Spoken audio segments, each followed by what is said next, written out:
Good morning, everybody, and welcome to the Finance and Audit Committee meeting of the 22nd of June. And it's great, the shortest day was yesterday, so we're heading to spring and summer now, so it's great. Right, I just want to let people know that this meeting is being recorded and will be live streamed on the Council's YouTube channel. Health and safety, we have no members of the public here, so just your normal procedures and follow our staff in the unlikely event. And just be aware that we're under the COVID-19 protection framework at the orange setting, so just take care of your masks and just be careful around the place. And I think that's all, and just make sure that for those that aren't councillors, if you just announce your name when speaking so that people online can hear you. So we will now move to apologies, and I have apologies from Councillor Hancock for early departure. Through you, Madam Chair, and also apologies for lateness for Mr Mayor, who was just in the meeting. Okay, thank you, Councillor. And we have apologies from the Mayor, and that's late arrival. Okay, and I just want to let you know that we have Councillors Brent Barrett, Councillor Dingwall and Mr Armstrong online and Councillor Butt online. Okay, so I'll move the apologies. Do I have a seconder? Thank you, Councillor Dennison.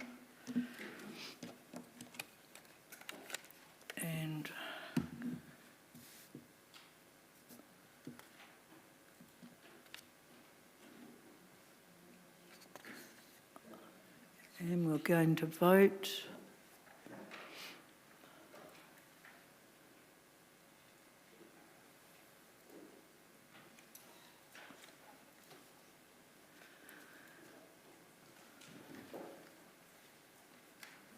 We'll have the vote in a moment, so.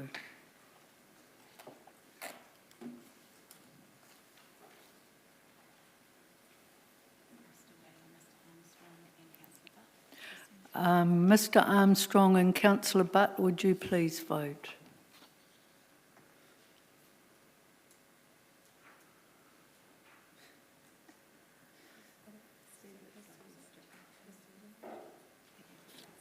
Yes?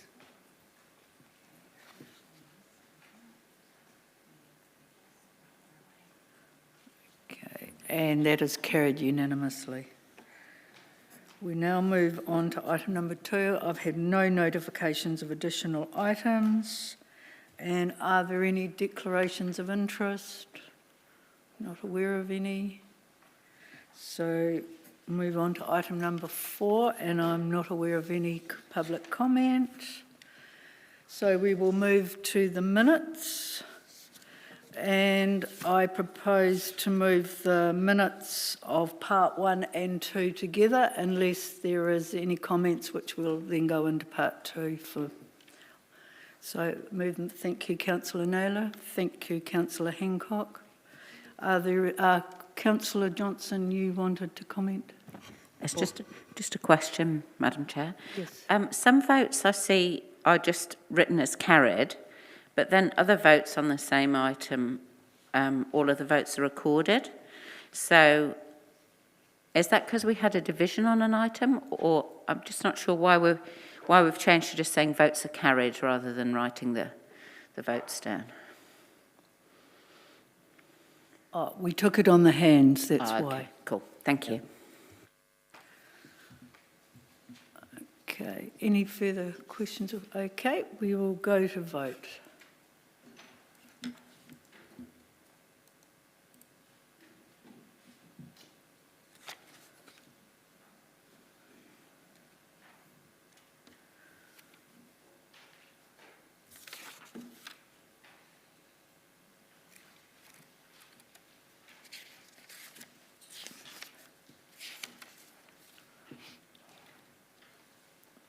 And that is carried unanimously. Right, we will now move on to item number 6, which is the Palmerston North Airport Limited Final Statement of Intent 22-23, and that is presented by Steve Patterson, our Strategy Manager of Finance. So, ready when you are, Steve. Yes, good morning, Madam Chair and Councillors.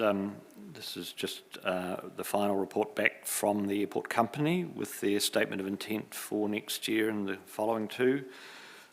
You'll recall that in February we had a detailed presentation from them with their draft for the year, and you endorsed the thrust of what they were saying in that report.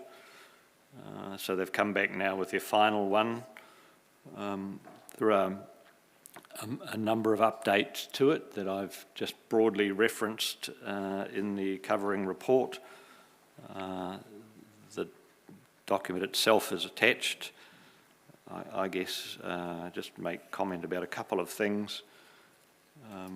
There are some reviews of their projected costs in two or three of their key operating areas where they expect them to rise, and one of those is, for example, the interest costs, where they've revised in the light of the market what that might be. So their projections in terms of surplus after tax are slightly lower than had previously been suggested or forecast.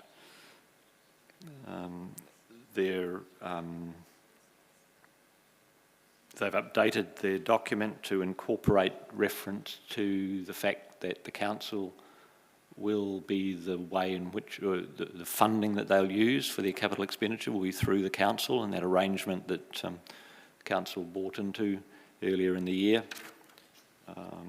And so the first tranche of that, as a matter of interest, is about to take place in the first week or so of July through a tender at the local government funding agency. So I think it's, from my perspective, things are in order in terms of what our expectations would be for the document based on what they presented previously and the things that they've outlined in terms of the updates. So, questions, if I can, answer any. Thank you, Steve. First up, we have Mr. Armstrong. Thanks, Madam Chair. Thanks, Steve.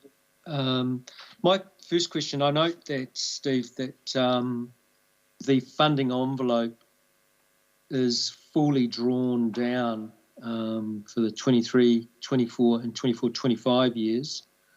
So what does that mean in terms of the financial flexibility, resilience of the airport in the event that there's a challenging circumstance?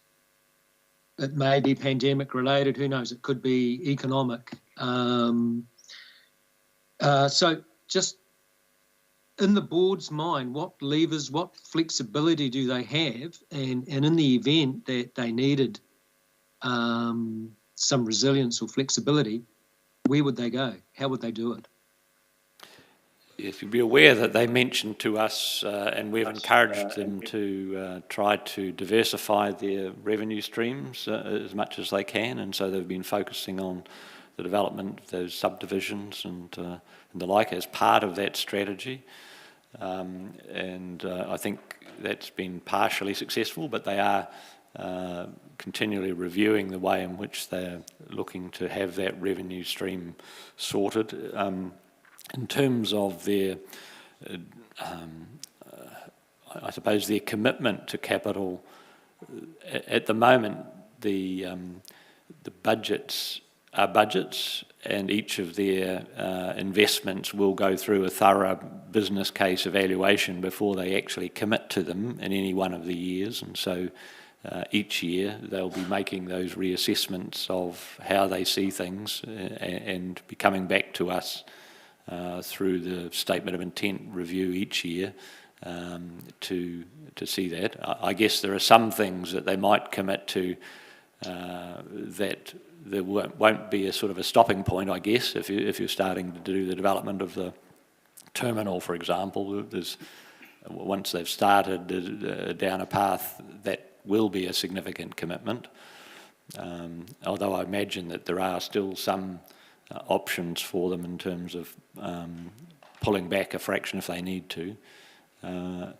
I haven't specifically chatted to them about that aspect of what's in their minds, but I believe that the debt equity ratios and things of the company are still reasonably sound, even with the level of expenditure that's planned and the borrowing that's planned. Okay. Thanks, Steve. Well, I guess my next question is sort of related to my first question. What do you think was in the airport board's mind when they framed this SOI in the way that they have, which is, fully exceeding the already agreed funding limit? I mean, because I guess the alternative, and the reason I asked the question, is normally a board would tell their management team to go back, cut the cloth to fit, and sort of hold a little bit of borrowing headroom. So is there some sort of signalling in this that the council need to be aware? I mean, what was in their mind framing it in this way? I think when they came to us originally with the suggestion of 50 million, that was more or less the maximum that was planned to be spent during the 3-year period, and was, in terms of the way it's framed, is subject to review. So it was a starting point, if you like, the 50 million for putting things in place for the next 3 years or so.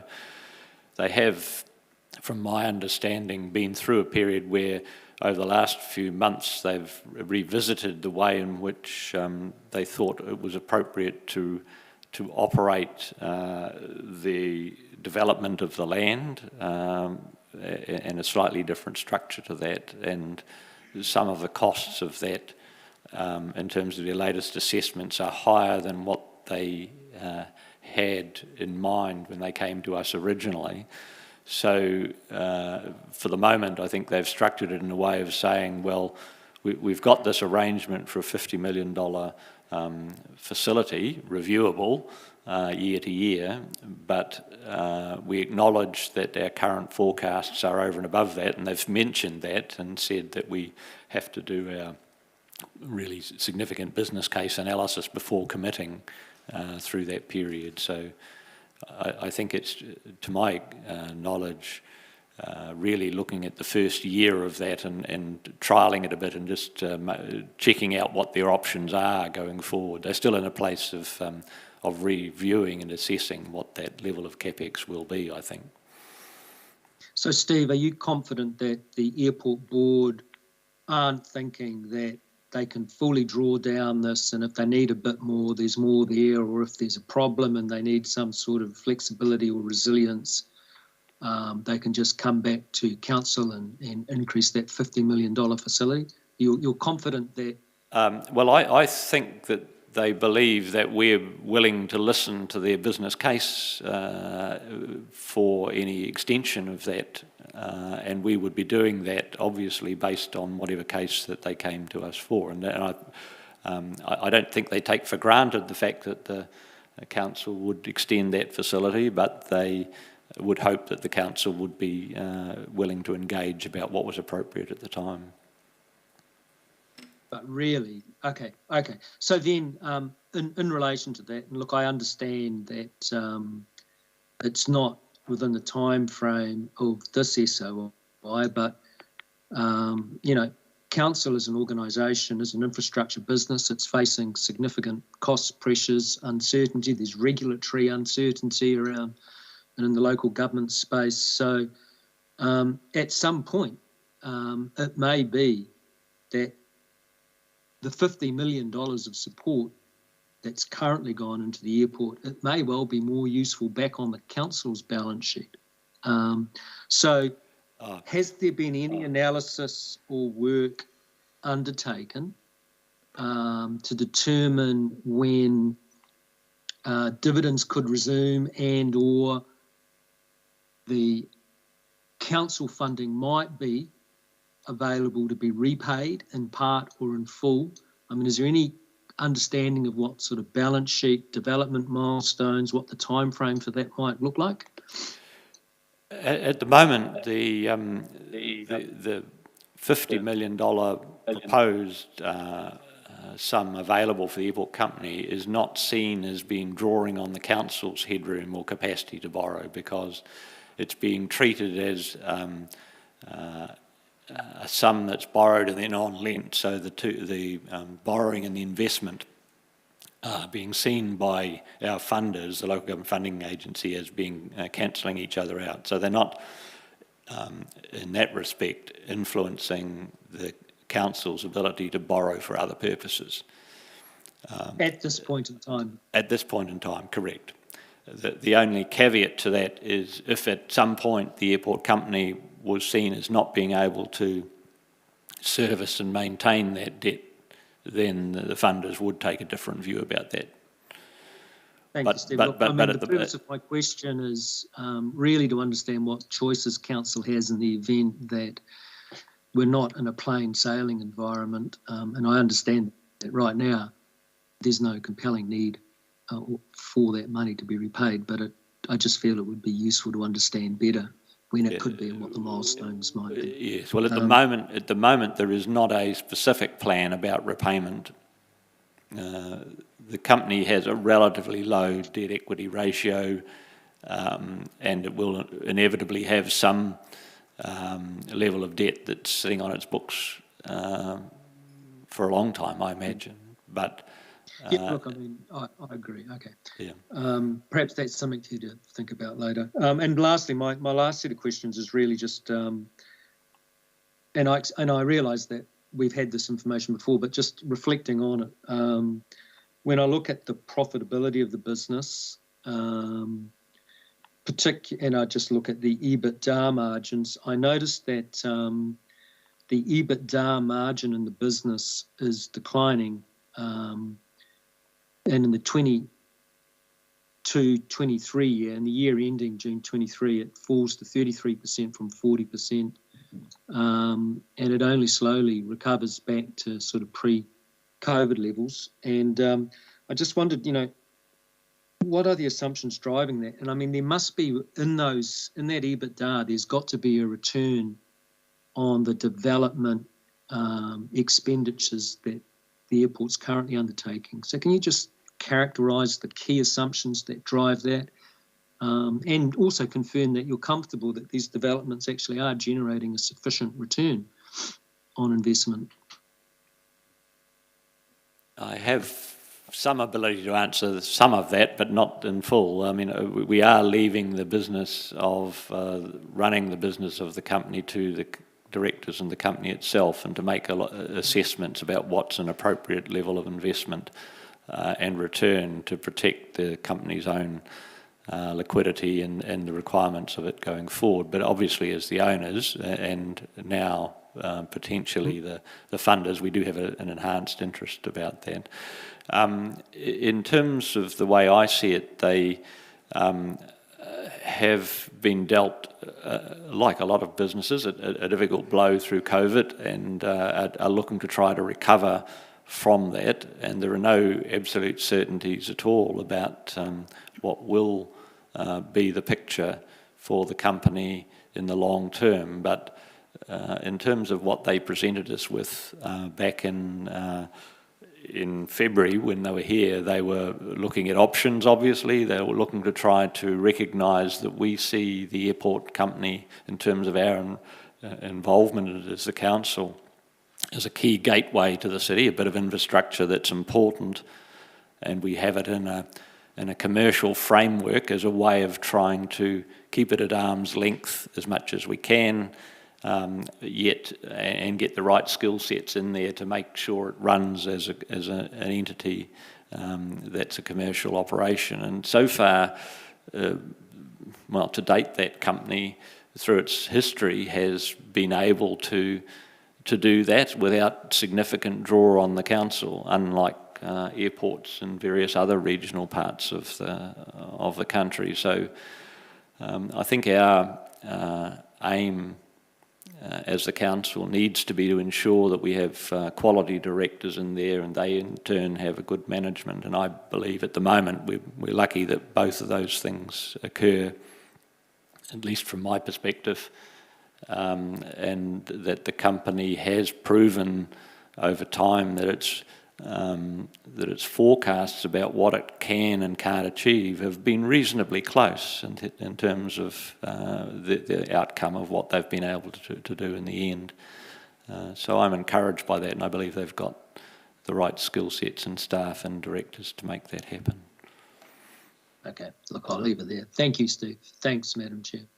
Thank you. Councillor Naylor. Thank you. My questions are down a similar line to Mr. Armstrong's. Just with the additional requirement for capital investment, and perhaps the fact that they've indicated that they will exceed what they originally, that $50 million amount that they thought they would need to borrow, am I correct in assuming that they would be looking to us to fund the shortfall or the additional requirements, or have they indicated how they would see that they would be funding that shortfall? At the moment, I guess when you say that it's the council funding it, in an indirect way, it is the council funding it by the council being the vehicle through which they're borrowing, but for as long as they're capable of servicing and repaying the debt, or servicing it at least, then we're just acting as an intermediary, I suppose, to get them capital that is at a reasonable price, or as good a price as what it's able to be got. And so from that perspective, I don't see it that necessarily you would see it as us borrowing. They're having to make all the calls about what's prudent, what's appropriate for the company, what their liquid position is, and obviously we have to be satisfied that that's appropriate and that they do have that capacity. Otherwise, the risk would be down the track that our investment in terms of that on lending might not be recognised by our funders, and that would affect our council's headroom. So for the moment, I think they've just acknowledged in the document that that 50 million figure would be exceeded, and that they need to address that, and they haven't yet addressed it because it's only really in the bringing together of that statement they need to do in the last month or two, or last month, that has come to pass, that those figures have increased to the level that they have. So it's an issue that's ongoing for them to review. Okay, and just looking at page 33 at the Statement of Financial Performance, and particularly the interest expense, which is around $500,000 at the moment, and that's increasing to about $2.4 million in 3 years' time. So obviously, servicing that debt is going to be a costly thing going forward for them. Do you know whether they've done any longer-term projections on the impact of that borrowing and that debt, to understand how soon that investment is going to be recovered or will start to pay off? I don't exactly know that. No, I do know that they were looking longer term in the way in which they were doing the projections, and were thinking about that when they first started to discuss with us how they might look to moderate the impacts of the interest, and therefore coming through the council to do that. So they were looking at 10 to 15 year sort of forecasts, but I don't know particularly at the moment about when they would start to see the returns in those investments starting to wind back, and I suppose that they are projecting, if you look out in that latter years, some significant increase in the net operating surpluses, and so they are planning.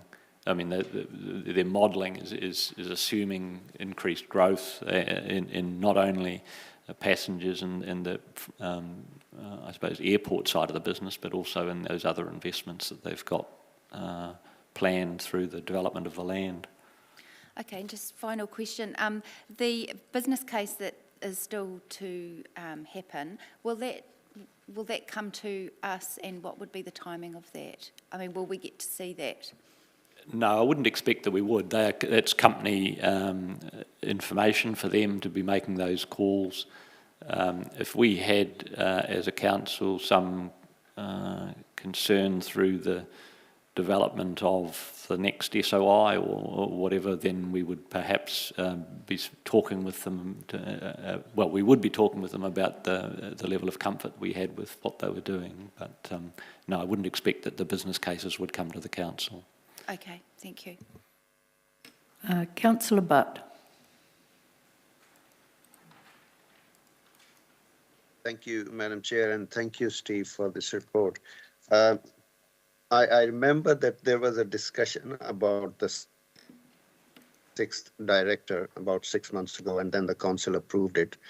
And now another director has resigned. And the time they were asking for the sixth director, the reason was there was a skill gap in a current board. And now they say they have reviewed their board, and for the time being, they think that the current skill set is enough to carry on the business. For the time being, can I get an indication that what that means, that they are still thinking about getting another director in the future? Or if the board is doing the basic jobs or basic business, why there should be another director in the future? Yes. You're right, they came to us and said at the time that the mix of skills that they had on the board, they felt that they had some gaps, and they asked for, they talked about with us various ways of accommodating that. In the end, it was determined that a sixth director would be the short-term answer to that. A new director has been appointed, and as I understand it, possesses the skills that they felt that they were needing at the time. The subsequent resignation of another director, they've, as you correctly say, said that that the skills that director had, they think that they can cover with the with what they've got now. So they believe that at least for the time being, the 5 should be adequate, provided they can continue to have the right mix of skills of the boards as they go forward. So I think I mentioned at the time that my view was that a board of about 5 was probably adequate for a company of that size, and I think that the board themselves believe that, provided they've got the mix of skills that they need. And so for the time being, I don't think that they feel that there's any need to, well, certainly in the short term, have a sixth director. And we will, I think the capacity will just sit there in their constitution for them to be able to do that if they, or come to us and talk to about that if they feel there's a need at some point. But at the moment, I understand they don't believe there is. Right. Thank you, Madam Chair. Councillor Barrett. Thank you, Madam Chair. Thanks, Steve, for the report. Just had a question around page 18 of their SOI, which is 32 of our agenda, in the dividend policy part of that page. Just the final sentence there signals that the airport isn't looking to consider reinstatement of dividends until FY26 at the earliest, if I'm reading that. I just wanted to understand if our acceptance of this constrains us in any way if we wished in FY24 or FY25 to see a reinstatement. I don't believe it constrains us, no. I think the statement is staying the way we're seeing it at the moment and the way they are seeing it. They have talked to us about their ability or otherwise to pay dividends, and whether we believe or support their contention that reinvestment back in the business in the short term is appropriate, or whether some dividend stream is a better way for the city. But it, in my view, the fact that it's stated the way it is at the moment doesn't constrain us from going back to them with future statements of expectations to restate a view ourselves about what our views are about that, and for them then to respond to that. Thank you. So we could revisit that as soon as FY24 then, if we desired to. Certainly we can revisit it in any year in my mind, yes. Great, But thank I you. think it would be, having said that, I think they clearly believe that for at least the next 2 or 3 years that their ability to be able to pay dividends is going to be limited. Yeah, understood. My other question was just leading on from Councillor Butts in terms of, Steve, if you could remind us of where we got to around the remuneration side of that discussion around numbers of directors. Yes, the board at the meeting, the annual meeting, I guess, last year, following the discussion, the council agreed to increase the remuneration for but not to the level that the company had originally sought. And so they've, as a board, chosen to split that remuneration amongst the directors that they have at the time. There is now an issue about whether or not that total remuneration sum should be split amongst the 5 remaining directors, or whether they should do some other thing in terms of that, and the board themselves haven't decided that yet. They have been seeking some guidance from us about that, and they may yet come back to us with a question in relation to that. So is the nature of their guidance that they're seeking something that sits within staff delegations, or is it something that would need to come back to council? We've been talking about that. We think it might need to come back to the council. Great, thank you, Madam Chair. Thank you. There are no more questions, so just check this. No, thank you very much, Steve. You may step down. We will now move to the recommendations, and I'm happy to move the recommendations. Councillor Hapeta, I will just read them out for those online. The committee recommends that the Statement of Intent for Palmerston North Airport Limited for 22-23 presented to the Finance and Audit Committee on the 22nd of June 2022 be agreed. And 2, that it be noted one of the directors of the Palmerston North Airport Limited has recently resigned. The board has advised they believe the remaining 5 board members collectively have the appropriate skill sets to deliver the statement of intent, and that a replacement is not required at this time. So I'll just now move for comment. I'm happy to finally have the statement of intent kicked off, signed off, or it will be signed off hopefully in a few minutes. It's been a tough time for the airport with the volatile market that we're in, and we're heading probably for more uncertain times. I'm comfortable with the $50 million at this stage because we will have a statement of intent, and we will not be just, bailing out $50 million to the airport with no constraints in place. So it will be up to councillors to really understand that statement of intent when it comes to council. And I can already see in the financial statements that there is more revenue coming in. If you have a look in the 24-25 year, you'll see that there is increased revenue coming in of about $3 million.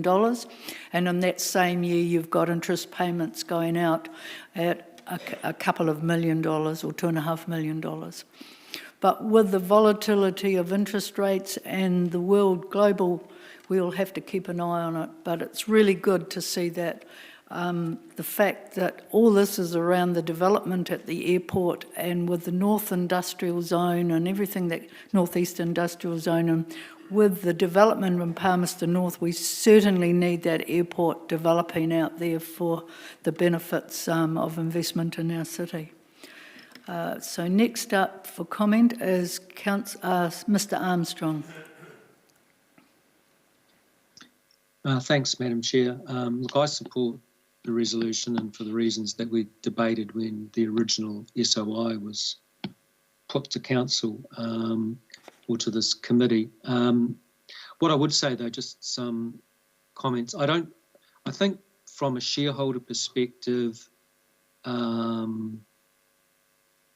you want your board to be operating within an envelope and be forcing capital priorities and being fiscally disciplined. So to the extent, and I guess, Steve, you are our shareholder representative engaging, it should be clear to the airport board that, you know, this is a funding facility with a limit. And so we're anticipating and expecting them to manage their financial flexibility, their financial resilience and their capital program within that envelope. I accept the comments around the fact that at the moment, this borrowing arrangement is not constraining council's capacity to borrow, but the reality is that ratepayers have become the residual claimants and are holding the end risk in this relation. And in a non-plain sailing environment where unexpected things are happening, it would be down to council to repay this debt. So I think it is worthwhile being clear around what the options are going forward beyond this SOI in terms of financial flexibility, refinancing. And so that should be a body of work which needs to take place.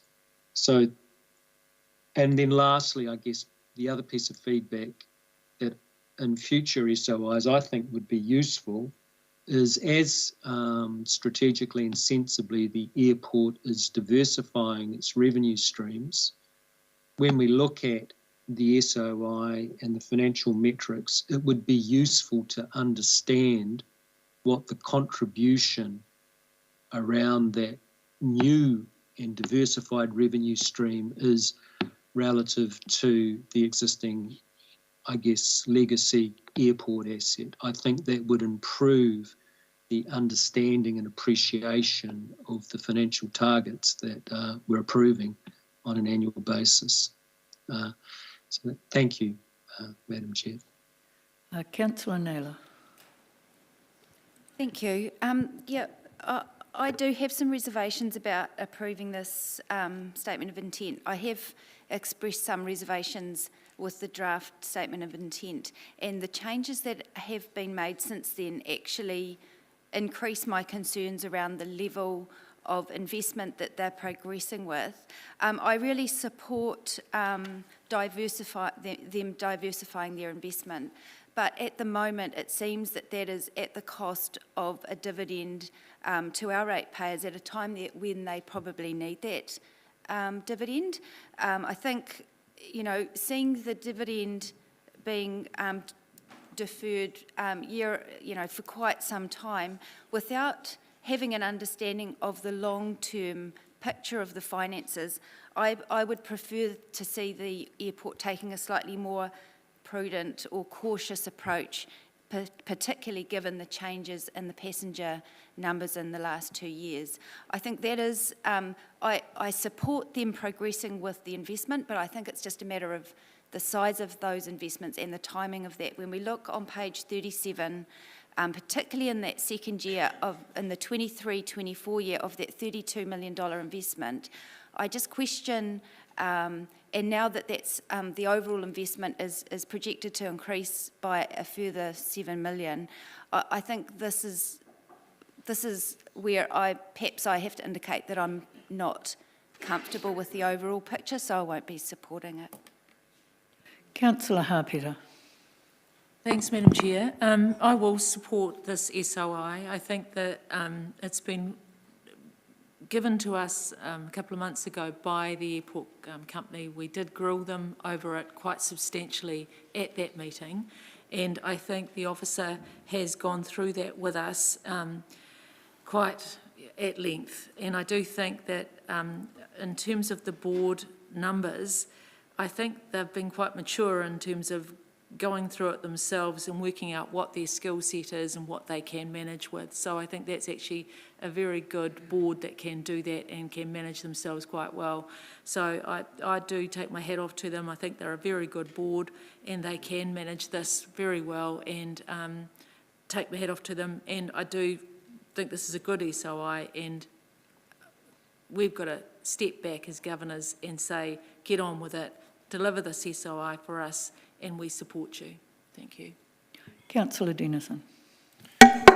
Thank you, Madam Chair. Along the similar lines, actually, I think we've got to recognise that the cost of infrastructure and the development is increasing, and we know just last week, 7 million only gets you an animal shelter.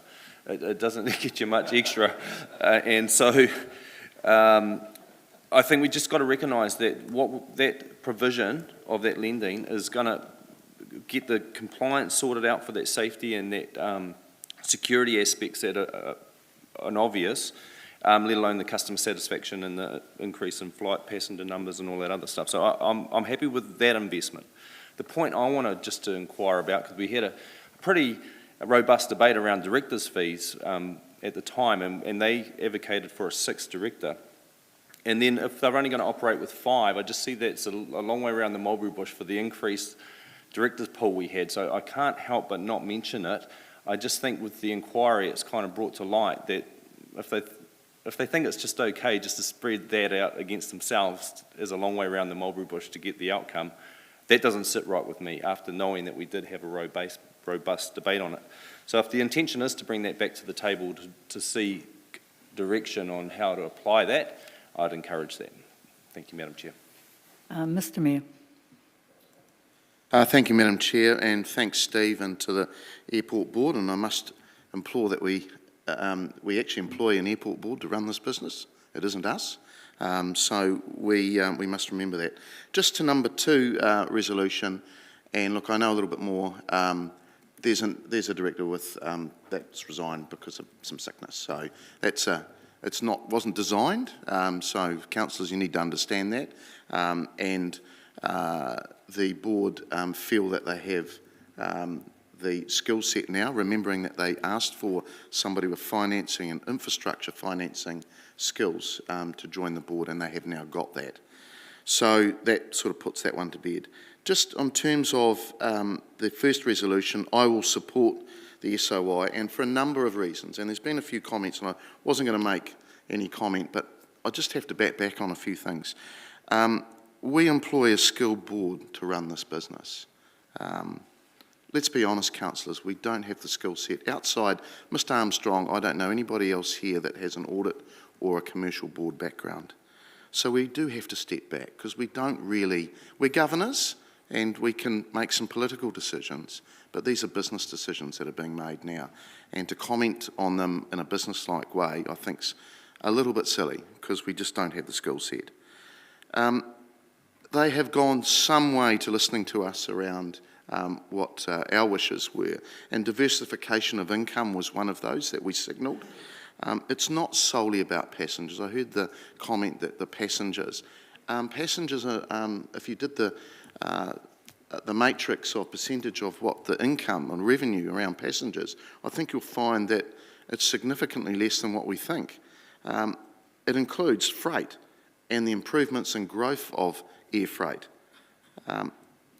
It's around pilot training, it's around hydrogen and refuelling park, and it's around property development, along with everything else that goes with that. I attended and spoke at an Air New Zealand forum in Auckland a couple of weeks back, and reconnecting with New Zealand and the rest of the world was seen as a major priority for New Zealand's future prosperity. And we play our part in that. And our airport master plan, and we do have a master plan, is pretty key for our regional response, and acting on that is vitally important. So the terminal redevelopment, the regional and security screening absolutely need to happen. Otherwise, we'll end up like Wanganui. We just won't have an airport. And we just have to be really serious about that. And being positive, regaining jet services, and that is the ultimate aim of what they want to be doing. Air New Zealand reopened to 14 international ports next month, and this will have a flow-on effect for passengers and freight in our city. So doing nothing or not supporting this, you're really saying we don't want an airport, we don't want to do this. Yes, there's got to be some checks and balances, and that's why I have an SOI. That's why this airport board report to us regularly. So the airport is a key gateway, and I suppose Mr Armstrong's right. On the surface, it washes its face, but it doesn't give us what you'd term a very strong commercial dividend. But there's lots of lost leaders here. If we didn't have an airport, I think our city and our region would be significantly worse off. So there is real need for investment, and we must back the board. So I encourage you to, rather than double guessing them, and there has been a sense of that in some of the questioning, that I think we need to back them. They come back and report to us, so we do have plenty of opportunities to push back. But if we push back at an SOI, that is sending a very, very average signal around our commercial viability. They're a $70 million asset too, councillors, and we've got to leverage that. So I ask you to support the SOI. We employ a skilled board to run it. We perhaps just need to get out of the way of running of the business, allow them to do their work, and we can double check that and triple check that when they come back on reporting. Thank you. Thank you, Mr Mayor. Mr Armstrong, I've got you still in the queue, so is that an error, or did you wish to speak again? No, apologies, I'm lowering my hand now, Madam Chair. No, that's okay, no worries. Right, there's nobody else in the queue, so I'll just wrap up. I think Mr Mayor's said that very well. Just one thing, the director's fees has been raised, and I would expect that to come back through council because it was a council decision when we increased to allow for the sixth director.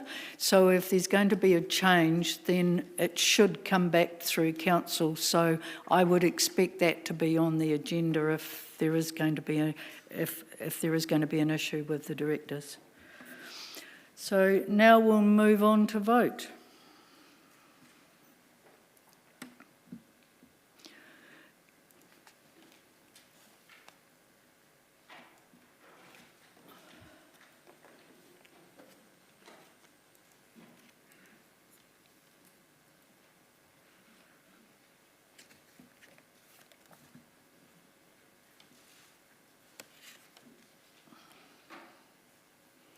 And that is carried 16 votes for and 1 against.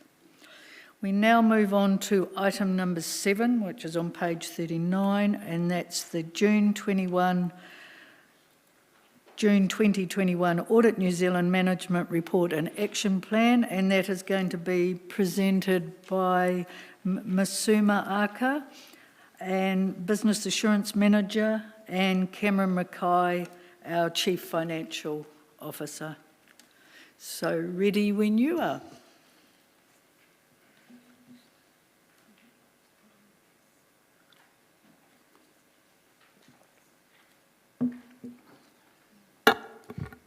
Good morning, everyone. You may recall in December last year, we presented the annual report for adoption, and that was presented by the auditors as well. Now, after that, they've gone back and they've finalised their management report, which essentially highlights any areas for improvement that they noted while they were on site. So in April, that report was finalised, and it is one of the attachments to this report. Now, my division has helped in facilitating the action plan that we have also attached, but essentially today we just need your endorsement over the action plan and a decision regarding there's a couple of options there around one of the factors that did modify our audit opinion in the statement of service performance, and it was around the complaints. Now, that is due to some system constraints that we do have, and hence we are bringing it back to you to assist with some direction. I may ask Cameron to comment, and then I think Chris would also like to comment before we enter into questions. Okay. Thanks, Masuma. Just briefly from me, and it's particularly around the area of modification or qualification of the annual report relating to those DIA measures. Basically, we're at a point where I believe we would need to make some change or investment to the system that captures that information to get it into the form that DIA would require in its current definitions. I know that the Acting Chief Executive is also working with DIA along with some others around clarifying is definitions correct. So there is an element of, do we really want to go ahead and commit to changes to our systems while we're going through that process, noting that it would still result in the tag on our annual report not being lifted until such time DIA have had that conversation. And probably the third point I just want to make on that particular issue, predominantly it relates to measures around the three waters. Now, three waters reform is something that's also in the pipeline in the near future, and whether we would make changes to our systems, noting that that won't lift the qualification until about when the new entity is set up at that time, whether that would be a worthwhile priority at this point in time, or whether we continue to pursue DIA. So I think that's some of the basis around our thoughts as to why we've put this option back to you for consideration. And Chris, if there's anything you want to add. Yes. Thanks, Cameron. Through you, Madam Chair. Just look at a little bit of context behind the comment around the process with the DIA, and I think I've given you briefings on this in Council a couple of times over the last probably 18 months or so. So we did kick off a bit of work, and it would be a good 18 months ago, maybe a bit longer, I think, and Peter Roberts, who's in the audience, and I have been involved from Palmerston North's perspective. So I chaired a working group that was set up with Taitura and DIA and a number of people, really to have a look at those measures. So in relation to the measures, they were set up about 10 years ago now through again another sort of industry working party, and I think since that time it's recognised that those measures aren't really fit for purpose anymore.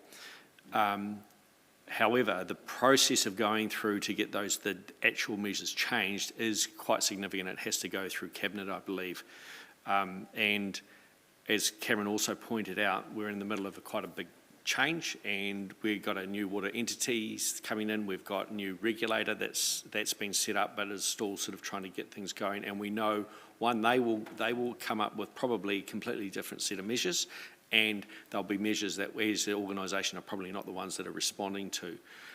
It was recognised that there was a lot of diversity in terms of how people are interpreting those measures, which is probably the key problem, is the interpretation of them.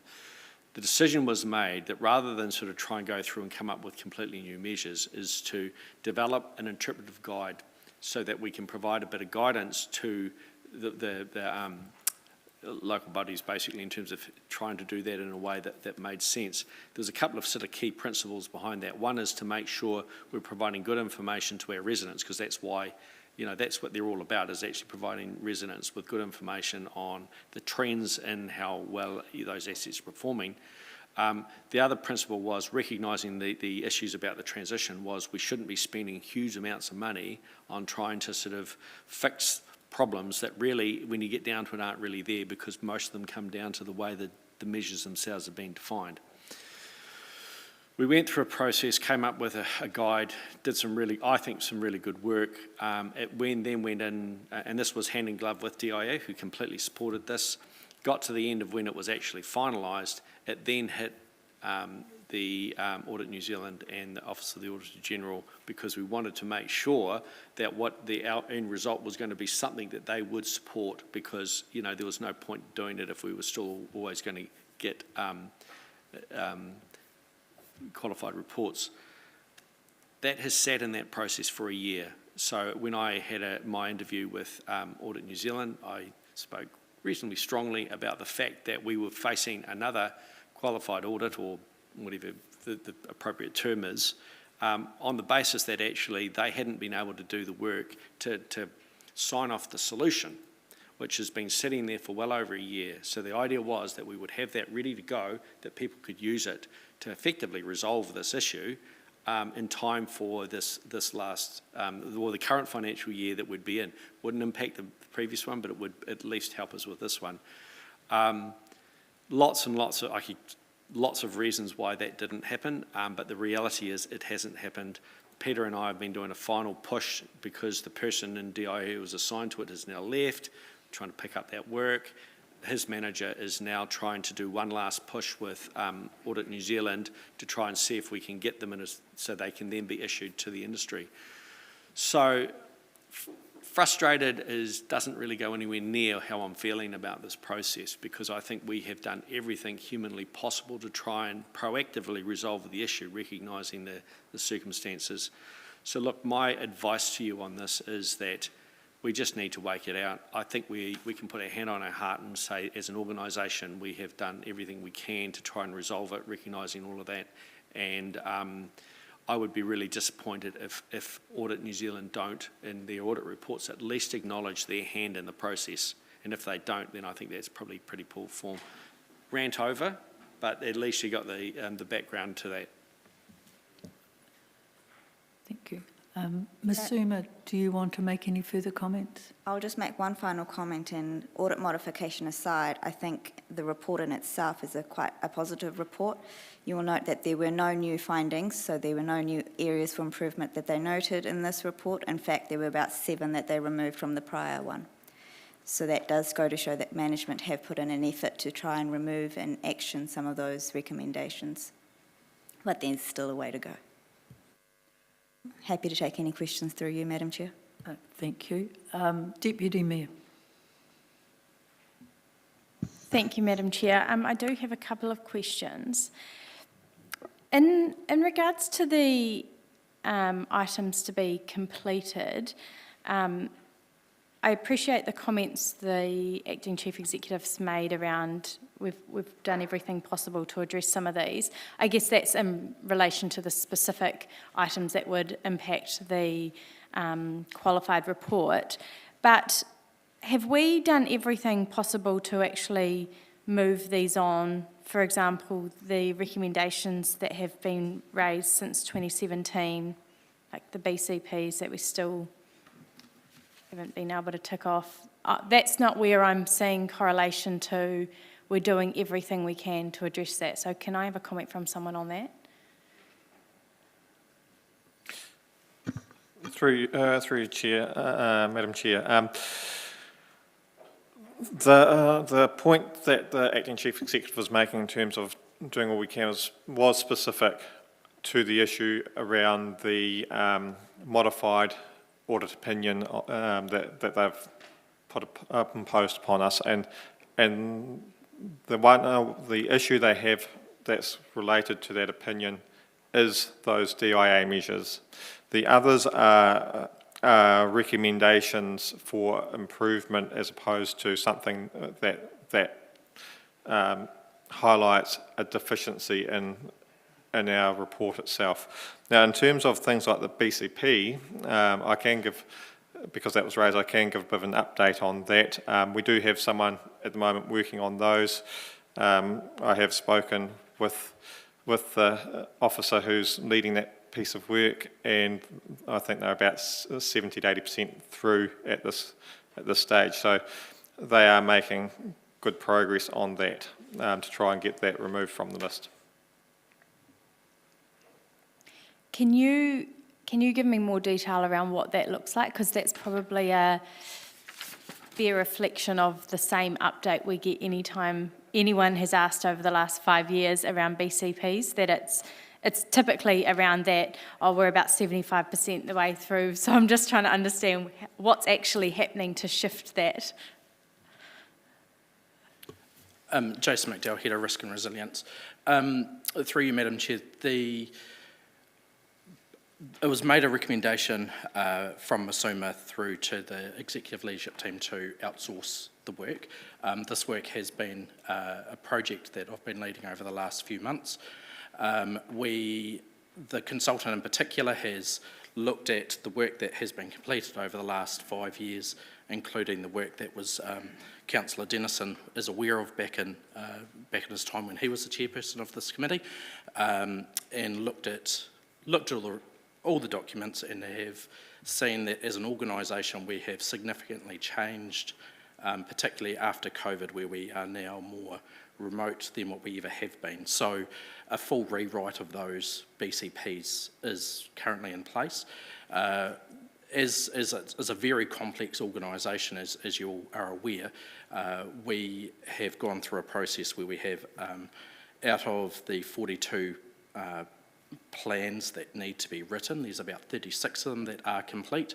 The consultant is coming back to the organisation in July to have a week where to tidy that up, and there's a particular way that they need to around trying to ensure that we get this done in the right manner, such as speaking to the entire organisation first and then speaking with IT around how does this work for you. These are the priorities that the organisation have set in terms of restarting. Is this what you believe is the case, and how do we amend the expectations of the business as well as what the capability is of IT if there was an IT disaster or if there was an earthquake and our IT equipment were not available. On top of that, the testing will get completed once those plans have been completed and returned to me, and where there'll be a rollout with the executive leadership team as well as all the other managers in the organisation, so they're aware of where they're placed. They've got hard copies on hand. They're in multiple locations and meet all the recommendations that have come out of Audit New Zealand, as well as resilient organisations that completed a review 2 years ago on the BCPs. So this piece of work is in train, and I spoke with the consultant yesterday around where we're up to and what's next. So I can give you assurance that it's certainly in train and actively being worked on. Okay, thanks, Jason. So just to clarify, the consultant is not reviewing the BCPs, they are writing, and they've got full oversight around achieving or ticking that off the list. Yes, they have. And what's their, how long are they engaged for? When are you expecting? I mean, when we went out to engage with the consultant, I assume we said this is a X number of months piece of work or whatever. So when are they expecting to have that back to you? Yeah, absolutely. So for testing or whatever, because I'm sure that'll probably be internal. Yes. So it was asked that it was completed by the end of the financial year. There has been sickness that's not only affected council staff but also the consultant, which has led to some delays in this space. We are looking at a refined date, but the pressure is certainly on to ensure that it's done in a very timely manner. I'm not expecting to see this go on for too many more weeks. So it's in the week stage. I'm expecting it to be returned to me so we can share that with the managers and finalise this promptly. So the consultant has other work that they're having to put off because this work is not complete because of sickness. Thank you. Sorry, can I just interrupt? So just to clarify, do you think that the planning and the testing will be completed by December then? I expect it to well and truly be done by then. Okay, so that's a stake in the ground, councillors. That'll be minuted. Thank you. I've just got a couple of other questions. So, that not for Jason. Thank you, Jason. I guess I'll just direct them to you, Masuma, and you can hand them off if you want. So in terms of the interpretations of the measures, the explanation that the Chief Executive gave was that there's discrepancies basically in different people interpreting them in different ways. What approach are we taking considering DAA are kind of where the buck stops? So shouldn't we just be taking their interpretations rather than as a individual council challenging interpretations, or can you explain how that's happening? Or why that seems to be like a negotiation rather than just an acceptance of what the definition is? I can start answering, and then Chris or Cameron can interrupt at any point. But my understanding would be that we are required to be compliant with the DIA measures as they stand. However, because DIA are reviewing them, we have an opportunity to clarify any that we don't agree with. And there are measures in there that we don't really agree with that we would say are useful, we are pushing back on, and that is where we are awaiting the final outcome of that review. In the meantime, we are struggling to comply with the current measures because our system has some constraints that we need to also resolve. So it's a question of, do we invest and fix the problem that may actually change by the time we fix it, or do we accept the problem and accept the risk? And I guess management are recommending we accept the risk in the meantime. That clarifies that. And in terms of the process to feed into matters to clarify, has an invitation been extended to the council to say, do you want to comment on interpretations, or have we just said we've got an opinion on this to share?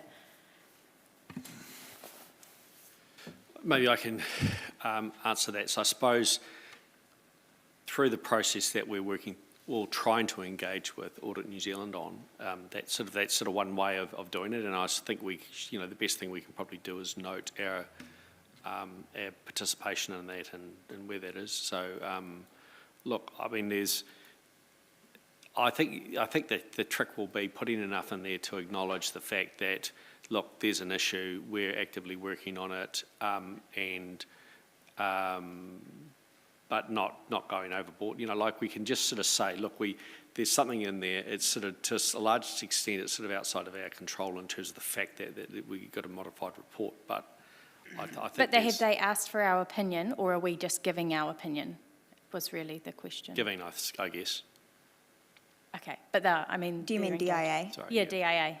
Yeah, well, DIA is, I mean, this is the interesting point. So DIA is 100% sort of on board with where councils are at and what have you. They're actively trying to resolve it. The issue is that from an audit perspective, you look at it and say, yeah, but we just that's all very interesting, but we just look at the black and white, and currently the measures are these, so therefore until this is what we'll go off. So of course, once DIA has issued the interpretive guide, then you've got something different for them to go off. So all we can do is sort of acknowledge that it's a... Sorry, that still hasn't answered my question. So DIA are reviewing the measures.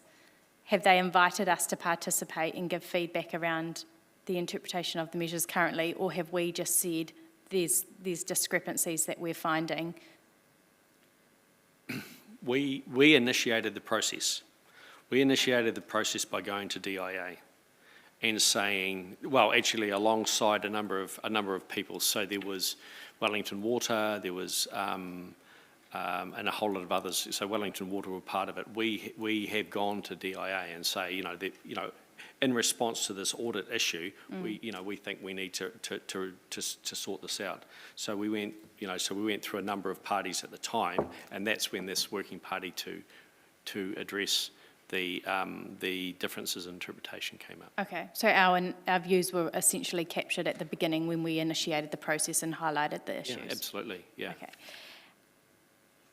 So then my only other question is just to clarify, so with recommendation 2, recommendation 2B is really just, it's still not actually going to go ahead with doing anything. It's really just identifying what we think resource requirements would be to respond in future. That's really the only thing recommendation B is offering, is that correct? That's correct, because during this action plan we did attempt to understand what it would require us as an organisation to resolve the issues, but even that attempt was clear that we needed to put a lot of effort in to understand that. And we didn't want to put that effort in with all these other priorities that we have at the moment if, as a governing body, your direction was going to be to wait. So that's where we just want to understand is, do you want us to put the effort in, or would you rather accept the risk as it is. Okay, thank you. I don't have any further questions. Mr Mayor. Thank you, Madam Chair. Thanks, Ms Suma, for the report. On page 57 of our page 57 of, which is the audit, so I'm just getting clear, the DIA is the ministry which we negotiate with, but actually the audit office is the decision maker, is that right? Around... I can probably provide a comment to that. So the DIA is the governing body that sets the rule for better, or the measure for a better word. Audit New Zealand, through the Office of Auditor General, will basically determine whether we have interpreted and reported against that measure as it is written. So they don't take any part in actually forming the measure. So they just rule on it. So they are the decision maker, aren't they, in the sense? In terms of the audit opinion, yes. Right. I'm just trying to clarify that, because we're trying to influence a body which sets the rules, but actually the decision maker is another body there, the Auditor General. So on page 57, it really, and look, I have meetings with the Auditor General, and I understand that this has been a long time. It's not something that's just come up, and we've all got opinions on it, and I probably share some of the opinions that have been said as well. But at the end of the day, the decision maker is asking us again around the contact centre and the performance measures. So the issue is the contact centre, is that right? And the software and the system we've got? The system that the contact centre used to capture the data that we require to report. Okay. So if this decision and rule is being run across us, and bearing in mind that Peter runs a contact centre that works for 30 plus other councils, does not the same apply to them? I might ask Peter to come give some information on that, if that's all right. Peter.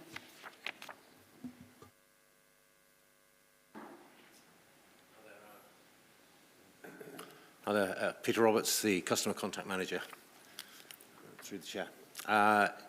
The other councils who we do provide services for, some of them are facing the same interpretation from the auditors, and some are not.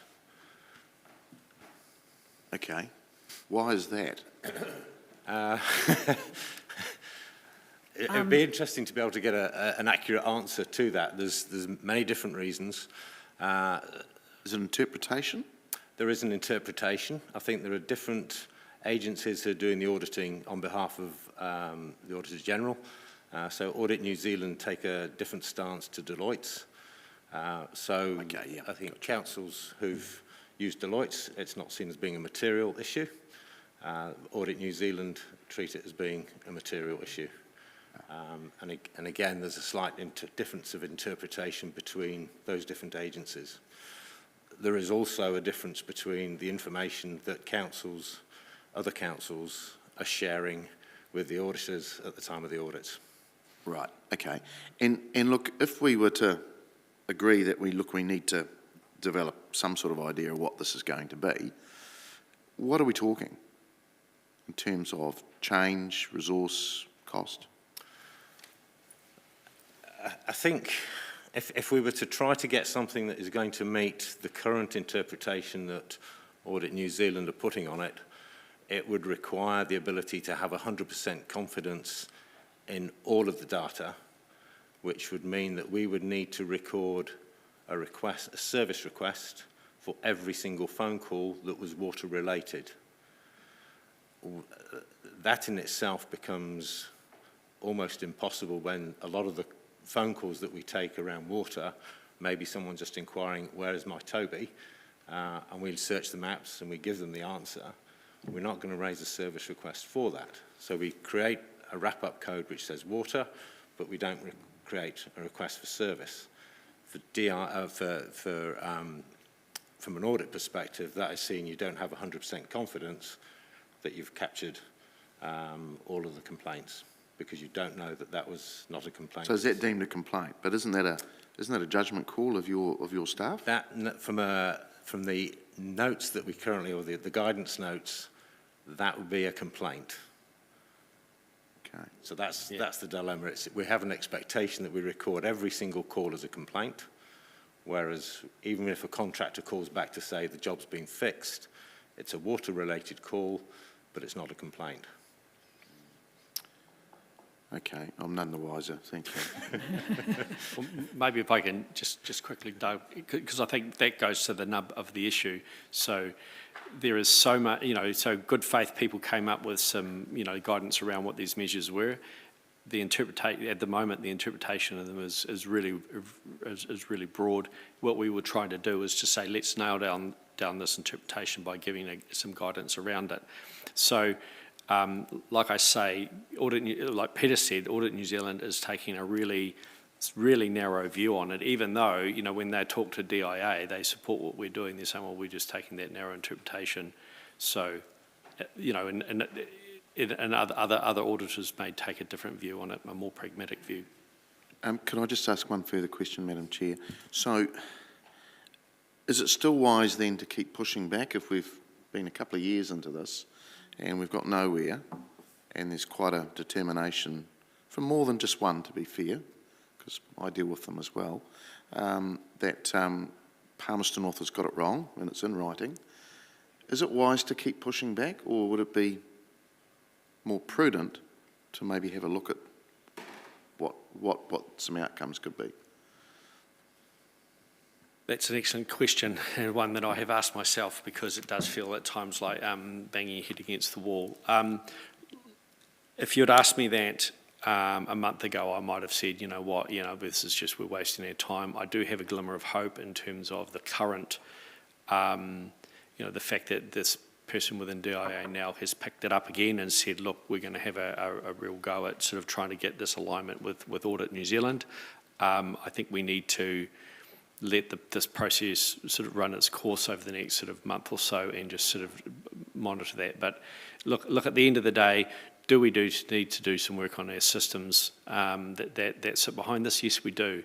I mean, would I spend a whole lot of money just to try and resolve a problem that isn't really a problem? Probably not. I would certainly do it for other reasons. But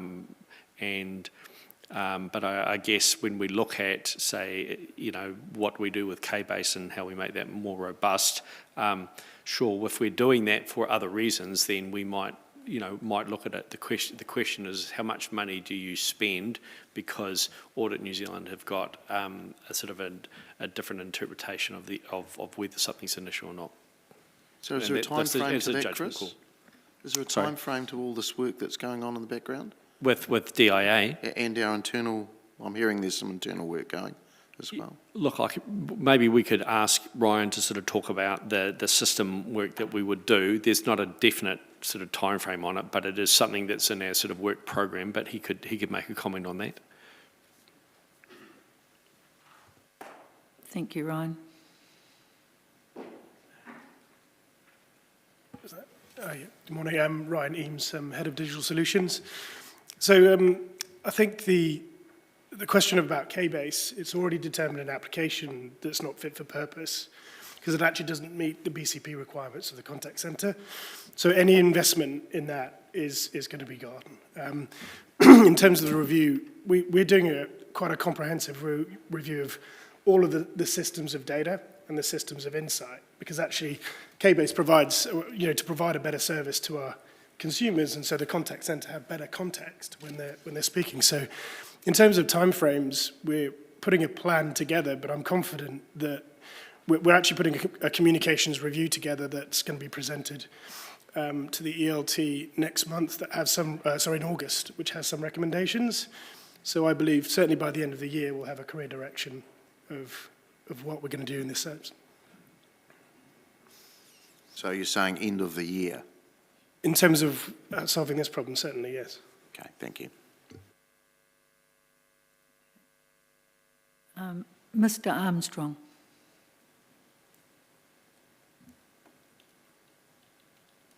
Thanks to the team, to the paper. A lot of my questions have been answered, but just clarifying, I think, the Mayor's question. If we adopt the pragmatic approach that the management team are recommending, can you just clarify, what is the risk? I think someone mentioned the risk. What is the worst thing that can happen to us? What's the downside that we're facing if we take that risk? I think one that I can mention is a modified audit opinion. That's just reputational risk. You can't really measure it any more than that. But if there's any other non-compliance risk, I'm not sure if there are any with DIA. I'm not aware of any myself. Maybe I could just jump in and add to that, Steve. So from my perspective, Masuma has outlined the only risk. The risk is, and I suppose you would say it's a reputational risk that we don't have a completely clean audit because we've got this ongoing one. Given the fact that DIA, who own the measures, are in alignment with Council's views on this and the fact that the measures are the things that need to be sorted as opposed to how we're responding to them necessarily, and that we need to do this sort of clarification of the position before we do that. I don't think there's any other, fallout from it. I'm not aware of, fines or prosecutions or anything like that that could come from the fact that we're not, technically meeting it.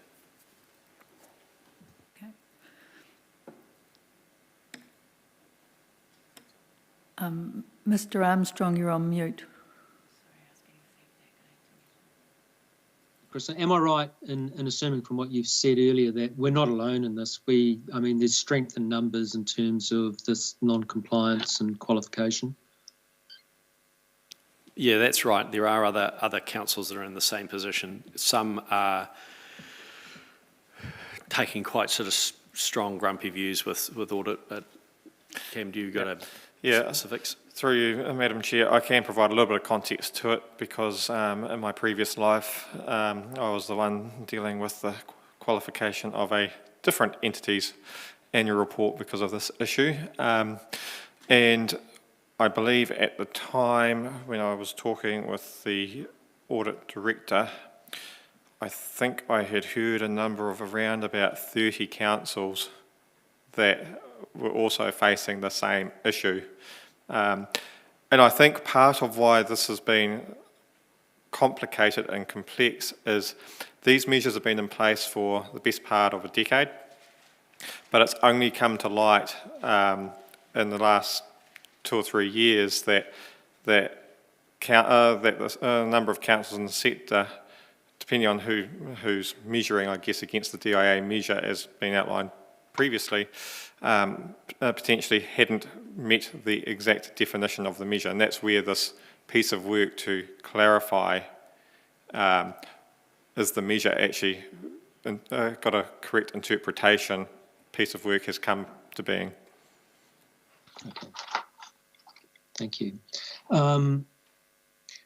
Just a general question, given that the paper deals with mandatory reporting non-compliance, but just a general question in terms of how does this committee or the council get confidence around regulatory compliance in a general sense across its various activities? Is there a regulatory compliance system, a process that the executive run that gives council confidence around regulatory compliance in general?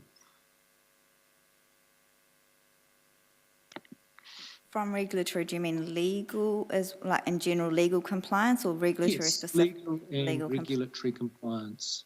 I think there is some work underway in relation to seeing how we can get a system that can centralise that and help us with that, but at this point in time, there isn't a system as such that we have in place.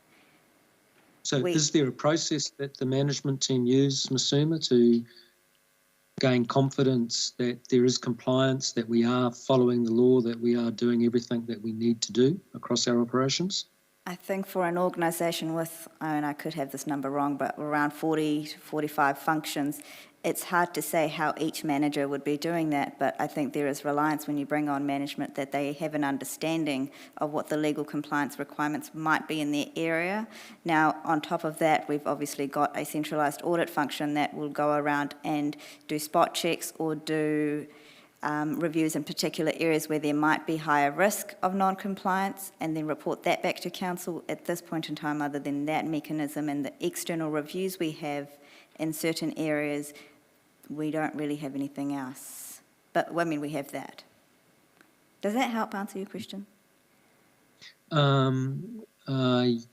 Yes, I might come back and comment later. And my last question, thank you, Ms. Member. My last question is just, and it's sort of following the same vein that the Deputy Mayor was prosecuting with the BCP stuff, but I note that, you know, there are outstanding items which I would call business hygiene things. So a simple review of changes to the creditor master file, outstanding actions on bank recs, and those things always, I find,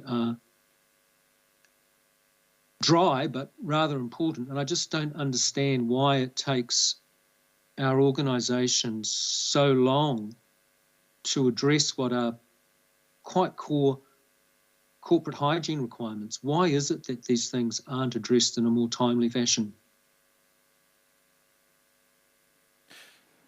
Through Madam Chair, I'll attempt to answer that question, not having the history, I guess, as to the issues behind the scenes, but I can give some assurance that those items, particularly the ones raised around finance process and sign-off, are ones that are on my agenda, working with the staff to resolve.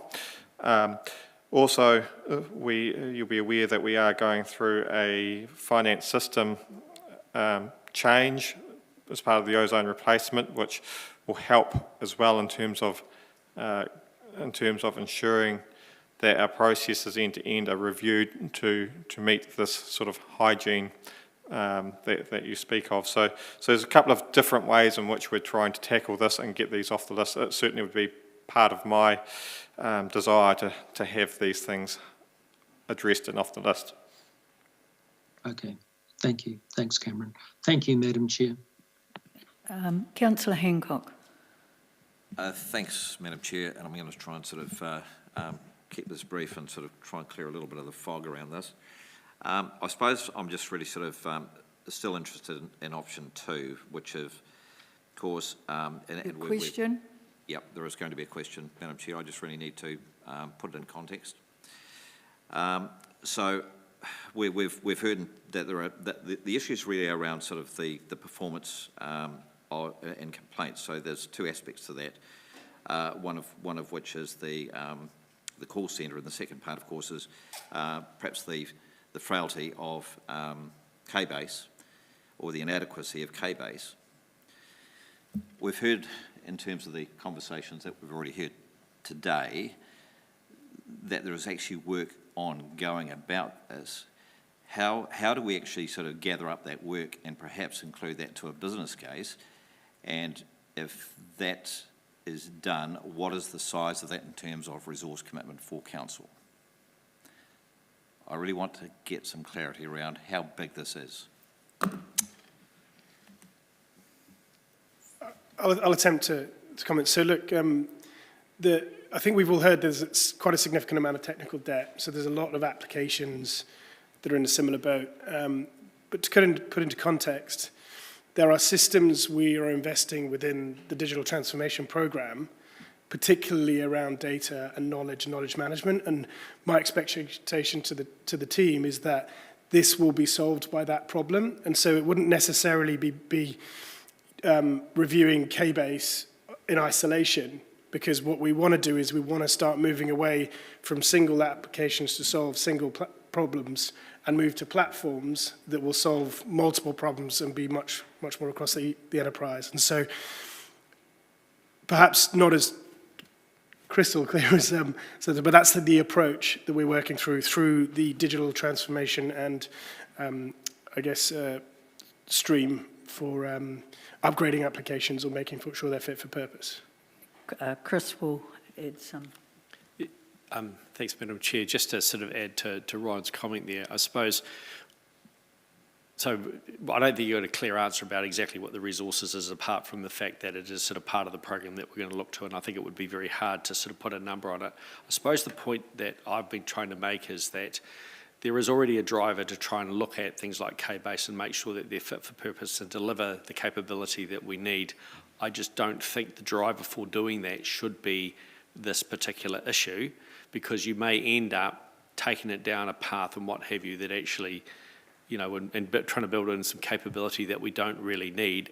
What I would sooner do is do that piece of work in the context of the wider needs of the business and actually what we need going forward. So Ryan may be right that yes, doing that work may resolve some of the issues that we see, and if it does, that's sort of good. But it's sort of, I wouldn't want, you know, we could spend a lot of time running down this rabbit hole when it actually isn't the prize that we need to be focusing on. Does that make sense?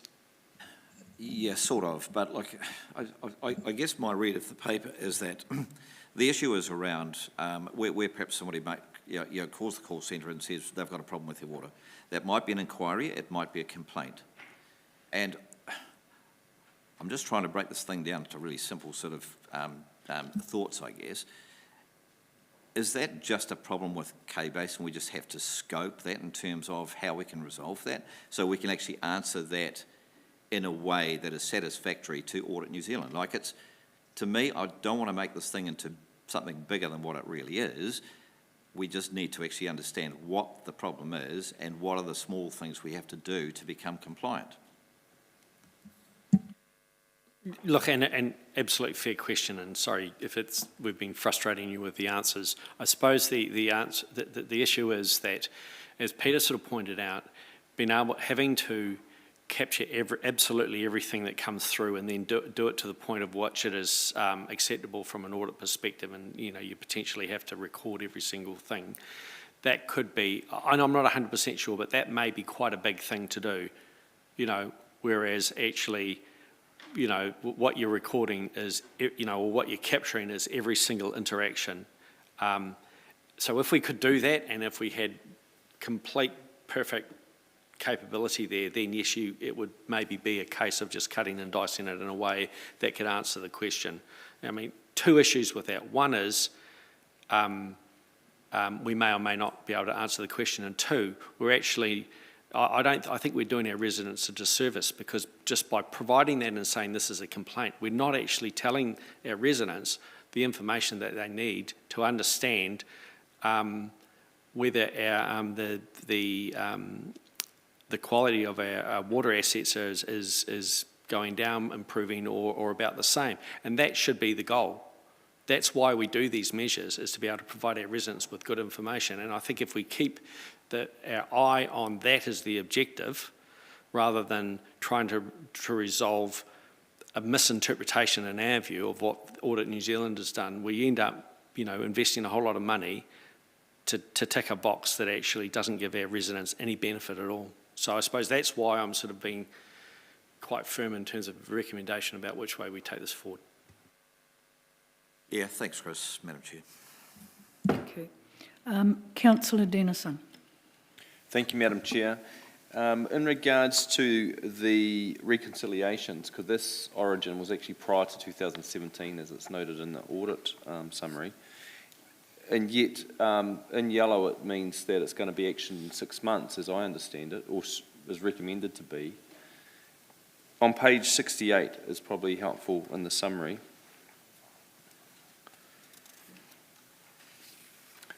I'm just going through the right-hand column where we're saying that it's still not occurring and that it's reference to the ozone, and we're missing timing for like the fixed asset register. Can I understand, is the ozone variance rolling forward a separate thing from the reconciliations actually being actioned? I just want to understand. Through you, Madam Chair, there is two parts to the comment that the auditors have made here. One is around the consistent variance that's sitting in ozone, and it's part of why we highlight the need for change in that system. The other part is around the timeliness of some of the reconciliations. So as an example that's been raised is the fixed asset register reconciliation. We actually now have somebody in the team whose resource is to be in the fixed asset accounting space, whereas it was sort of spread across as parts of roles. So we are trying to address ensuring that we have people in positions that can give effect to the recommendation. So that's already been actioned. Okay. All right, and so the summary of this with their suggestion that it should be within 6 months, are we likely, like in the same way that Councillor Beattie nailed down to say by December would have the BCP tested, are we likely to get this resolved in this type of time frame, or even in this next financial year? Through you, Madam Chair, the element of the issue around the accounting system software will not be resolved by December. That project is ongoing, and that certainly won't be in place by then. So the recommendation will still stand for that reason alone. We will be working with the auditors to clarify and ensure that we have met the other part of their recommendation around the things like the reconciliations. Obviously, there are instances where we think we've put the right process in place and they come back and say, well, we see a further improvement. Well, then we'll have that discussion. And if it's valid, then we will look to implement. So to have a definite answer is difficult for you, because it does come down to ensuring that they are satisfied with the process we've put in place. So that's what they'll do when they come back and do their next round of audit. Okay, thank you, Chair. Councillor Barrett. Thank you, Madam Chair. Just a couple of questions. The first one is really to understand at a practical level what's going on with this question of recording numbers of complaints per events, in terms of how that works actually in the call center. So, practical example, big pothole on Church Street. Do we have a way of counting? Do we have a count of then how many complaints we get about a big pothole? You may answer, Peter. Through the Chair, thank you. It's when a call comes in through the phones, the call's taken, and at the end of the phone call, we wrap the call up. If during that call we need to log a job relating to a pothole, then that job will get logged as a pothole job. Any subsequent calls relating to that may not, though, be recorded as a further job. So that it would still be information given that we already have identified that incident. So is it recorded in any way, or is it just the call that passes through the ether? So the call will be wrapped up that it was a roading related call and broken down to being a pothole. So we would have that sort of in the wrap up codes for the calls. Yeah, thanks. I guess what I'm trying to get at is the second or third or fourth or 20th call in relation to an issue that's yet unresolved. Do we actually understand how many calls we're getting per issue? And that's the piece of where we don't have down in the request for service the breakdown of how many subsequent calls there were related to it, which is what they were trying to find was how do you capture that? And within the limitations of K-Base at the moment, you can't create a parent-child relationship between subsequent events. So you either have to have another job logged for the same thing, or you just have the single entity for it. So it's one pothole gets fixed once, but there are obviously multiple people who may have raised the issue. But we're only looking through what comes through the phones, and the audit don't look at what comes through emails or what goes through Facebook, or even talking to the man who's fixing the hole. So can you tell us what portion of the call center activity then ends up actually being documented, and what portion of call center activity is undocumented? 40% of calls routinely would go as requests for service or service requests, which may include while you were out as well, and 60% would be either information given or escalated to an officer or sort of alternatively wrapped. Thank you. My other question relates to recommendation 2B. Can you give us, can somebody in the room give us some insight into how much actual resource would be required to give effect to 2B if it were to be the way that we move forward? Okay, Ryan will answer this one. Okay, so look, these are just estimates, and so we're investigating a quick fix that may work, but it's unlikely. And just to set the conditions, what we'll have to do is upgrade KBase. The problem is KBase is connected to 20 or more different systems. And so if we break something in KBase, we'll set off this sequence of events. So each of those integrations will need to be investigated independently to see the impact, and then we'd have to run the change for each of those systems. So the investigation piece, so I spoke to the head of architecture, and we estimate it's probably 2 to 3 months worth of work of a good engineer to do the job. But the discovery, yeah, well, you haven't really got an estimate of time, but I just wanted to set the context that it's not insignificant. And the reality of the situation is we're investing in the way we improve our integration. So this is going to be very easy to do in the future. And so that piece of work's happening. And so it's just the wrong timing. And so when the integration layer, the modern integration layer is in place, then we will be able to decouple these systems and upgrade them independently. At the moment, they're too interconnected. Has that provided enough clarity for you? I still don't have a figure exactly of what the piece of work is. Thank you, Ryan. You've answered the question. Thank you. Just if I can understand then when that better solution is expected. I know Councillor Dennison had some query along that line as well, but I'm trying to understand how long we'd have to wait.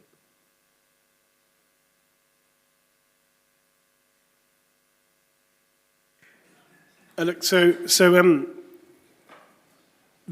I think the best answer I can give you, so I'm reporting over the next week or so to ELT around some plans we're doing in the digital space, because I've been here about 4 months, and so there's a lot to sort of wrap around. I think in this solution, the system we're going to choose to fix this, we will know, like I said, by the end of the year, and then we'll have a time frame for it to be implemented. The integration piece can be done a lot quicker because we've already got the supplier on board, we're already building the system, we just need to prioritize it. So we want to get the piece of work required for ozone replacement done first, and then we can look at prioritizing the other applications that we need to decouple, and it comes down to the prioritization and how much operational risk the particular application is providing us at that given time. And so there are more systems that have a priority to decouple at the moment. Thank you. Thank you. Back to you, Madam Chair. Okay, thank you. Councillor Hancock, you're back in the queue. Yeah, Madam Chair, look, I just really want to, Councillor Barrett's questions, I think I think we're starting to talk past each other. And I think the question really is just around trying to get a size on the business case, which really is about to kind of, I suppose, clear the fog and actually get rid of the confusion around sizing this so that we can in fact actually understand what we have to do to actually meet audit requirement. So that, I guess, is the question which is being asked. So what you're asking is what the size of the business case is. I think if you wanted to go with 2B, then and this is, I mean, I hope you don't hold me to account, but December, you may receive a report back by then. That's probably 6 months is probably how much time it will require to do end-to-end options analysis. Okay, thank you. That's answered. That's helpful. Thanks, Madam Chair. Okay. I'll just ask Chris a question. You're waiting guidance from the DIA, and you mentioned that you now had somebody that you had a good relationship with. So when would the time frame be when that would be wrapped up? Yeah, good question, fair question. And we were assuming this was going to be wrapped up about a year ago, and have been pushing and prodding about this and trying to get this piece of work being done ever since then. I think we've gone through a few periods where everyone's been a bit distracted and we've sort of forgotten about it, but we've been picking it up probably 8 or 10 times over the last 12 months, always thinking that it was actually reasonably so have we got not too far away. Yep. So look, I feel more encouraged because it's a higher level person within DIA who is actually now picking it up and doing it. We don't have an exact time frame. I suppose, sorry, I'm not giving you a very good answer, but I'm saying I am hoping that we will have some guidance from them within the next few weeks. Okay, so but I'm not confident that actually it's going to give us the answer we need. Okay. Given history. If we went with option A, when you say a few weeks, again, I'll put the, where are we, 3 months' time. So that gives you a few weeks, 12, so probably the new council. Yeah. So if you were able to basically bring this back, because basically you can either leave it on the table and bring it back in 3 months' time, is basically what you're saying. We stay with the status quo. In 3 months' time, if we haven't got the answers from DIA, or we have, then we can bring this discussion back. Yes, we could. Because that's what would happen basically. I think so. So that's right. So time. If we sort of give ourselves 3 months' time, one, we'll know whether we've actually got clarity around the interpretive guide and whether that's now, we can use that with confidence. One, two, we're going to be closer to, having the integration done, having a better understanding of what we would then have to do with K-Base. So I think 3 months' time is probably not a bad touch point just to check in terms of saying, do we know anything more? Do we still want to follow this path or reconsider our position? Yeah. And my other question is there's a comment in there about the Three Waters going through. If Three Waters is reversed, which it could be because we've got possibly two different governments, and so we would have to put that in place ourselves anyway. Yeah, potentially. I think the thing that won't change is that I don't think that water regulator that's set up will go away, and they certainly have on their work program to look at the measures. So this whole environment is going to change within the next couple of years anyway, so that's not going to change. The question is just whether we'll be reporting it or someone else. Okay, so the work needs to be done whatever happens. Okay, thank you. Mr. Armstrong, you're back in the queue, is that correct? Yes, sorry, Chair. Look, I just had one last question, and that is, assuming we adopt, or if we adopt management's pragmatic approach, in terms of our stakeholders, in terms of the ratepayers who have complaints or issues, nothing will change in terms of the service delivery. I mean, there isn't a hole or a gap in the way we are conducting our affairs with our key stakeholders because of this qualification. Am I correct in that assertion? I'll take this one. No, I think you are correct. So this doesn't actually change the service delivery model that's happening. All it does is, potentially change the way that we would report our performance to those stakeholders.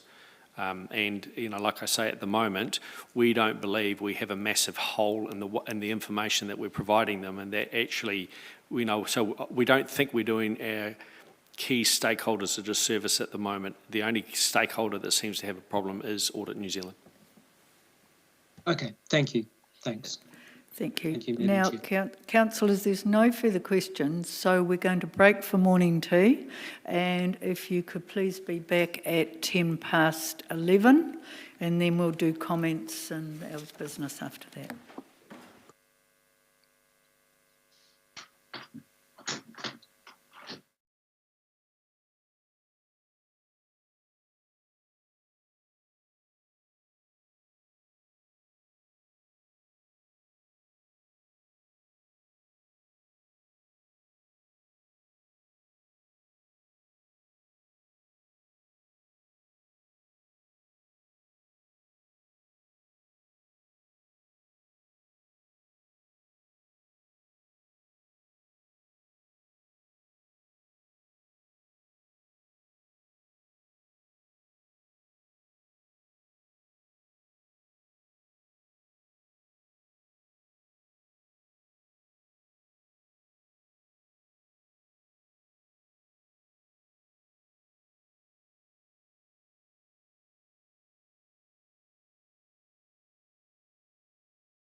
Are we on? Okay.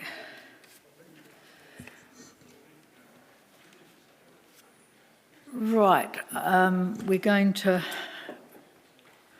resume our item number 7, which is the Audit New Zealand Management Report and Action Plan. And we're now into, finished questions, and we now move into comments. And I'm happy to move recommendation 1 and option 2A. And I have a seconder, Councillor Naylor. So I'm happy to wait for council. It makes sense as per our acting chief, I think my mind went blank, executive officer. I'm happy with his comments, and I think it makes sense to work with DIA and actually identify what the actual problem is and get their guidance of going forward. Listening to the questions asked, I think it's quite confusing to think that we can have 3 potholes and 120 complaints about 3 potholes. We might have 3 service requests, but at the end of the day, we actually don't know that 120 different people complained about those 3 items. So it's quite complex when you start getting into it. And we need to we need an understanding of the problem, and to be able to get into a business case. So that's why I want to stall the business case, and I don't see the resource being put into that till we fully understand what DIA requirements are. So I'm happy to, Councillor Harpeta, if you'd like to comment, happy to move on. Thank you, Madam Chair. I think listening to what Ryan in particular said, he said that basically by Christmas or December, we would have a better understanding of what our requirements would be. So it's good if we could put a hold on the business case until that time.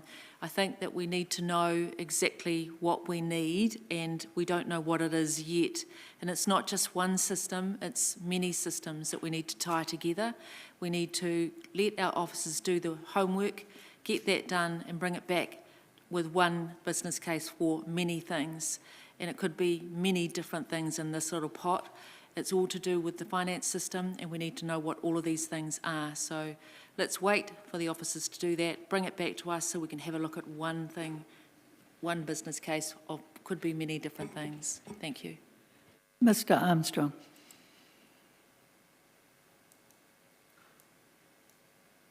Thank you, Madam Chair. I support the recommendations. I think they're pragmatic. I just had a couple of comments, almost suggestions really, around the management report from the auditors.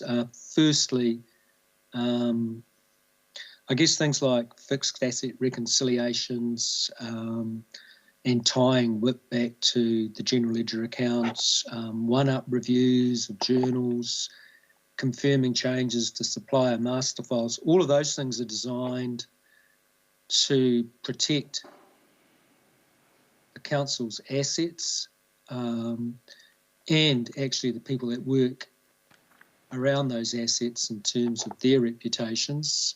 And I understand the difficulties and challenges of maintaining those control framework items when you're looking at replacing your financial system. But what would certainly give me comfort, and I think is the value add, is when these items are raised by auditors, and many organisations face issues around financial systems and an inability to deal with some of these control framework issues. But the one thing that has always given me comfort is when the internal audit team and the CFO have clearly thought about what's missing in the internal control framework and have considered what additional thresholds, reviews or checks mitigate those shortcomings. That would give me a lot of comfort and confidence going forward. And So maybe next time through, we might just hear from the team, well, look, we can't do these things because the system's not right, but committee and councillors, you should feel confident that the internal control framework is still intact because we thought about these issues and thought about these things that we can do, these additional checks and balances in place until we're on top of these things. I think that would give me a lot of comfort. So that's a suggestion, I guess. And then the other thing that, the other comment I had in relation to the paper in general around, and I had a question around legal and regulatory compliance for the team. And I guess this is something for the management team to think about. And it's a horses for courses approach, and you've got to be cognizant of resources and capacity. But most organisations with the level of assets and the operations that are in place would have some form of regulatory and legal compliance framework. There are a wide range of products which are developed which help drive a process in the business of just periodically stepping back and being certain that we're abreast of changes in law, changes in regulation, and making sure that we are complying. And certainly these sorts of things are really part of the overall risk management framework. They sit alongside risk registers and, the internal control framework in general. So that is something, I think, for the team to think about going forward. Thank you. That's it for me, Madam Chair. Thank you, Mr Armstrong. Sensible comments, I feel. Deputy Mayor. Thank you, Madam Chair. I think nobody really guessed how comprehensive this item was going to be when we started this morning. I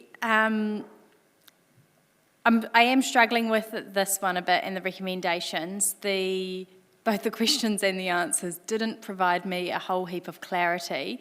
I did get a level of comfort around some of the answers, particularly around the BCP, and it is a really good move, I think, to outsource that BCP work and get that going. So I look forward to when that report's actually finalised and presented. I think that'll be good progress.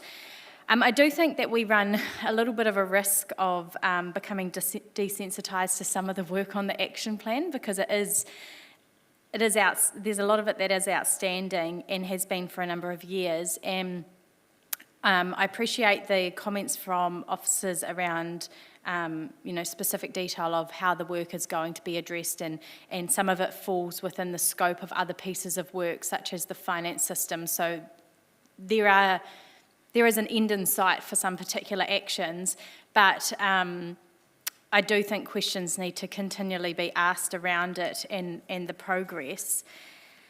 With the recommendations around 2, A or B, understanding A is the one that has been moved, I am still not sure how I feel about putting things on hold and awaiting guidance. I think, in the current environment, we are constrained with resource, so I don't think it is a good use of spending things just to be doing something. But there are quite significant reputational risks of ongoing qualified audits, and I do think that that's kind of something that we do need to be really mindful of if we do wait rather than taking a proactive approach. I guess part of me that is in support of option 2, which has not been moved, is that if we're currently as engaged with DIA as we've been informed, then is there not an opportunity to have a dual process running where we can be looking at solutions as we engage? And so I'm not sure yet whether I'm going to support the second recommendation or not, but I do think that we need to be mindful that if we're not doing something to address the issues, even if it's a difference of opinion on how the measures are interpreted, then we are just heading towards another unqualified audit. So I do think that's a significant risk to be aware of, but that probably hasn't provided clarification to anyone. Mr Mayor. Can I just clarify a couple of things? Well, I mean, the Deputy Mayor threw up probably some more questions. Can I clarify that that officers are not putting this on hold, that they're actively trying to do something? I'm happy for that to be answered. Correct. Okay, all right. And that we are actively looking at solutions, obviously with the DIA's guidance, but that's right? Certainly in relation with the DIA, but also the digital transformation program will continue on as well, yes. Okay, thank you. All right. Look, I'm happy to support the motion on that balance as well. I mean, I've got a few, I suppose there were some answers today that actually threw up more questions than was obvious. And it's certainly a bigger fix than just the simple audit request. It really ties into our wider piece of work, which the acting CE just spoke about, around that digital work, that finance, that IT system, which we know is a bigger bit of work. But at the heart of it seemed to be a CRM system where customer requests can be easily logged, no matter how, when, what. At the moment, we can't do that. And we had bits of advice from different parts of the organisation, all saying the same thing, that it's not an easy thing to do. But it can be done in a bigger piece of work, and there's likely to be some changes in what the measurements will be after 3 waters, no matter where that finishes and ends. So I'm comfortable that we are still asking the officers to continue this work with government departments' help and guidance, but I would encourage the management to just keep us in regular touch with it. I don't think it's something that we can put away and come back in 6 months' time and all the same issues rear their heads again, and somebody's been sick or somebody's on leave or whatever. Officers have changed in the DIA. We've just got to put the shoulder to the wheel and just make sure that we do deal with it. I front the council with the auditor, and it's sometimes a challenging conversation. And yes, we can push back, but they've given us plenty of notice too. So I just would encourage the management that they regularly get back to us on where they're at with it all. I'm getting the sense that that message has got through well and truly. So in that case, I am happy to support option 1, but with some reservations that we've been put on notice. We've got to sort it out. It's clear that other councils are in the same boat. I know my compatriots in other councils and in some other cities are having the same issues. But we've just got to deal with it. So happy to support that. Thank you. Councillor Dennison. Thank you, Madam Chair. I guess as a governor, you want to have confidence in our systems, our capacity, and an eye on what is the priorities.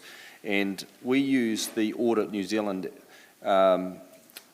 feedback as a guide of what we should therefore put some priority and focus and expectations around. And what's been happening is a recurring theme on the business continuity plan and the reconciliations prior to 2017. And then I find it frustrating that we're having interpretation mixed-ups year on year, because even we're talking in the management report on page 46 on reconciliations, it's got a target date and it's got a comment saying, require Audit New Zealand's clarification on what is required to complete this, since prior to 2017. And I'm just thinking, the reason I raise that point is because that brings the frustration back. They must be sitting here going, what aren't we getting? So is it interpretation, capacity, systems, priorities? And I think it's part of everything. But for my mind, I think there is a expectation around having good financial systems. The reconciliations, we have been told in the past that they were all up to date and we had them all tickety-boo, but yet we find that it's wanting.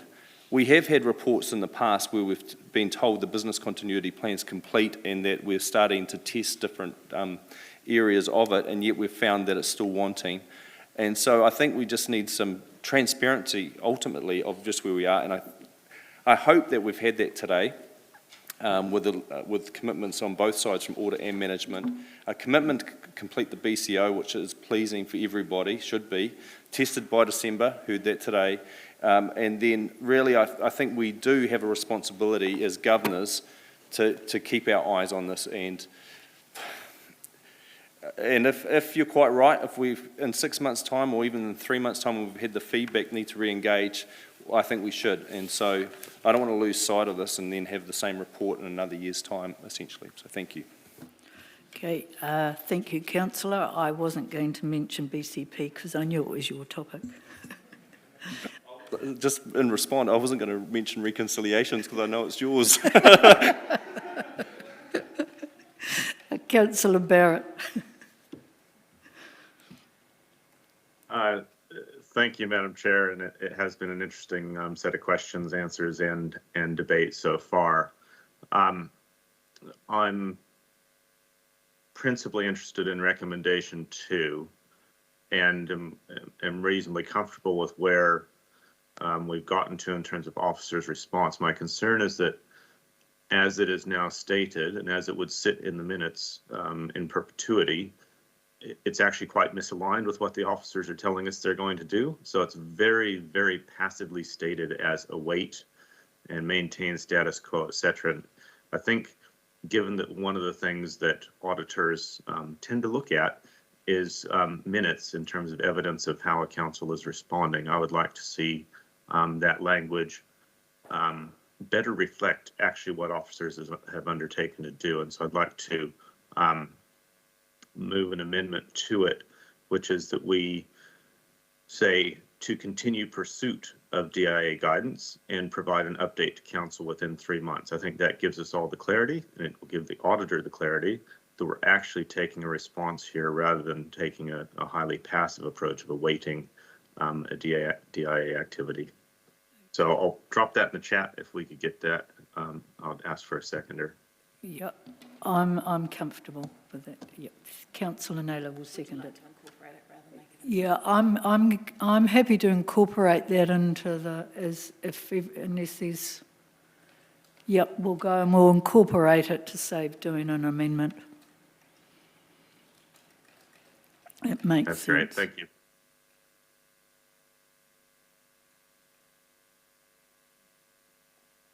Okay.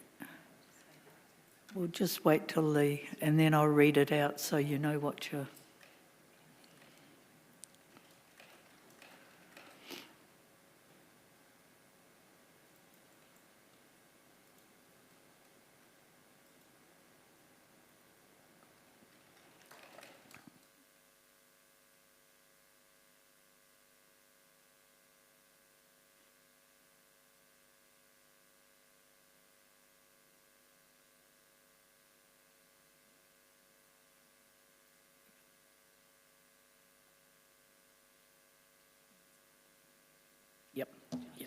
No, I'm happy with that. Okay, so I'll just read, actually I'll read them both out because I didn't read them out before. So the committee recommends that the memorandum titled June 2021 Audit New Zealand Management Report and Action Plan and attachments be received for information, and 2, that council adopt either or adopt option 1 to continue pursuit of Department of Internal Affairs guidance and provide an update to council within 3 months. I think we can put 4 months on there because I think with the elections you need to make that in November, so it'll be in your November meeting because you won't have a council meeting in October. So just to get it right, I think it's 4 months. Is it 5? Oh, okay, 5 months. Okay. So does anybody wish to further comment on that? I have nobody. I think that's straightforward. There's no further on the queue, so we'll go to vote.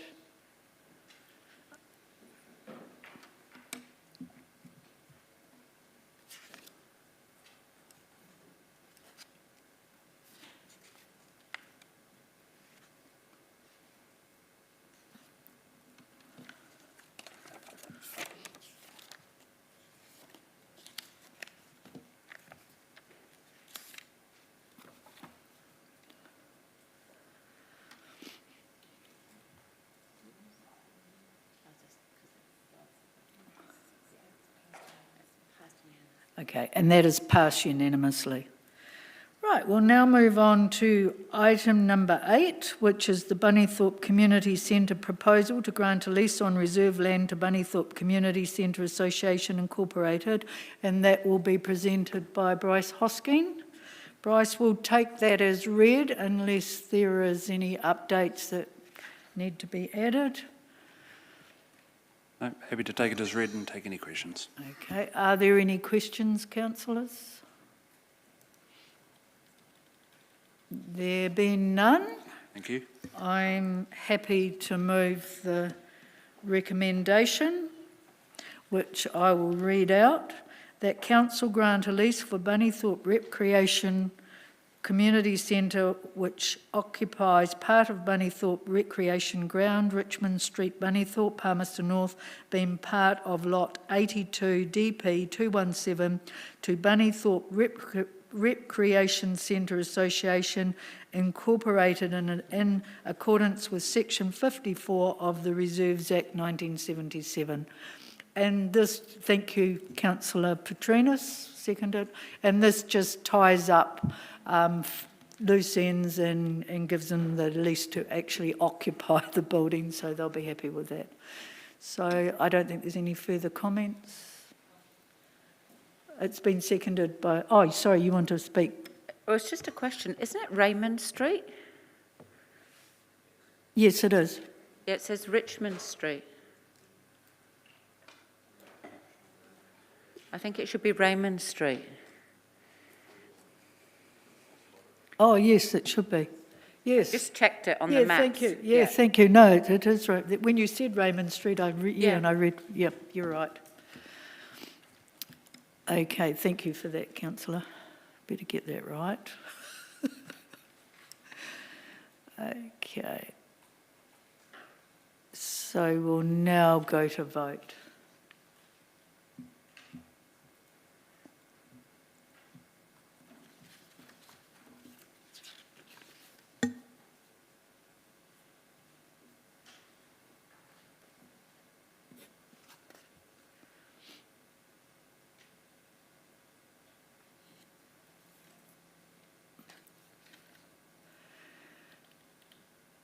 And that is carried unanimously.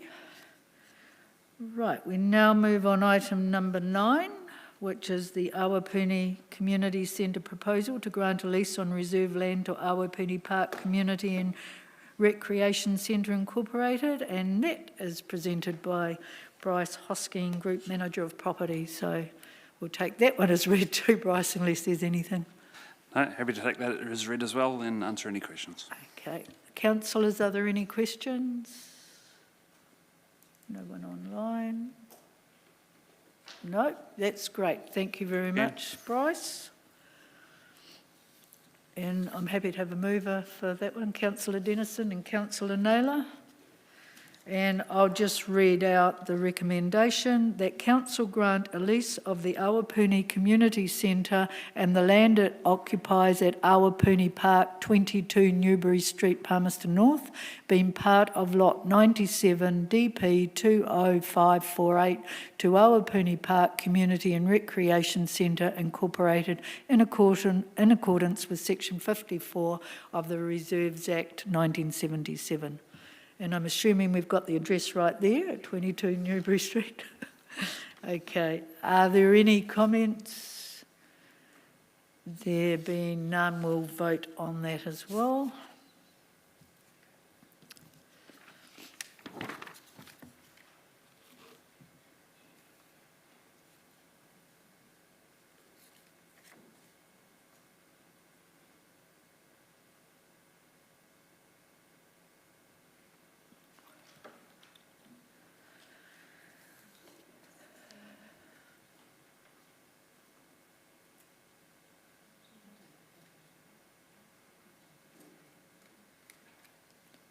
And that is carried unanimously. So we'll now move on to our last item, which is the committee work schedule. Do you want to update anything, Cameron? Okay. I would just like to add on to the work schedule the BCP update for, and put that as a December date. I think that needs to go under the schedule. So you can have an update for that. Councillor Naylor, if something. I'm just wondering if the recommendation said within 5 months, should that be November rather than December? No, that wasn't the BCP. Okay. This was this was the one around the business continuity plan, which. So do we also need to That one will include- go on automatically, yes, in 5 months' time. But I'd also like to add the BCP one for December. Councillor Hapeta. Thanks, Madam Chair. I'm just asking if the review of the rating system, which is due in August, is it looking to have any delay on that? Through you, Madam Chair. I've spoken with the Strategy Manager of Finance, and we intend to bring something to you in August to at least get that process rolling, so at least you can see the program of work that we need to undertake for that review. So we won't actually be reviewing the system in August, we'll just be looking at a program? Yes, it is quite a lengthy piece of work to conduct, and we need to agree with you how we're going to conduct that work. So that's what we intend to do. Okay, so it's more like in terms of reference? Yeah, well, I guess it's about outlining the process and the time frames involved, and when we would bring things back to you in terms of doing that piece of work. Okay. And when we might also communicate with our community. Okay, thank you. Mr Mayor. Along the same lines as Councillor Harper, to just procurement review, the financial delegations we've got to August, we were all okay with that? Yes, my understanding is that we are on track for that date. Good, thank you. Okay. Councillor Naylor? Just in regards to those first two items that have been deferred, there was discussion about whether those might come forward to a council meeting. Is there any further update about whether they'd be ready before the August, given the amount of work that is on that August meeting? We haven't changed anything, Councillor, but I'll get an update.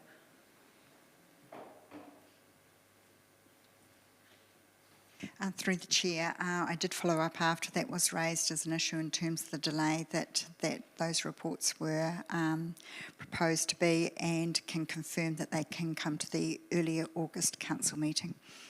Thanks,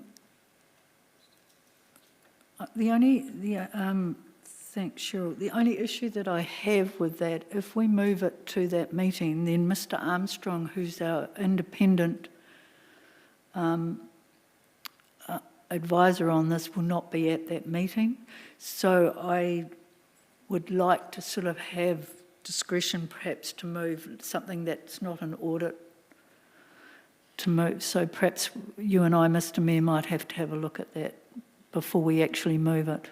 Oh, look, I'm okay to take your discretion on it. I mean, if it was if we were only moving it 3 weeks, I just think but if it was 3 months, I would say no. I think it needs to come to this organisation quicker. It's certainly around procurement because there are gaps, and we know that. So I'm okay with it to have Mr Armstrong's. My concern is we've got too much on the agenda, so I need to actually have a look at the balance of it. So thank you, Mr Mayor. I'll work with you on that. Okay, are there any other comments, questions? Okay, I'm happy to move the work schedule, and Councillor Naylor will second it. And there's no comments, so we'll move to vote.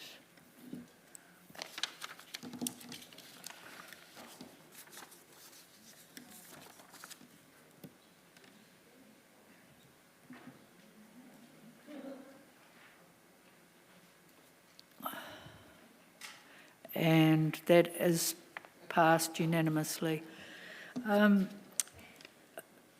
We are now going to break for, what do you want to do, Mr Mayor?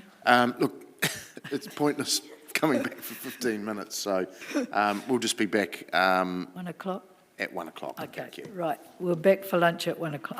Back for 1 o'clock and we back in here or when? No, we're in the Missoula. Missoula room, okay. We've done part 2. Didn't you read your papers?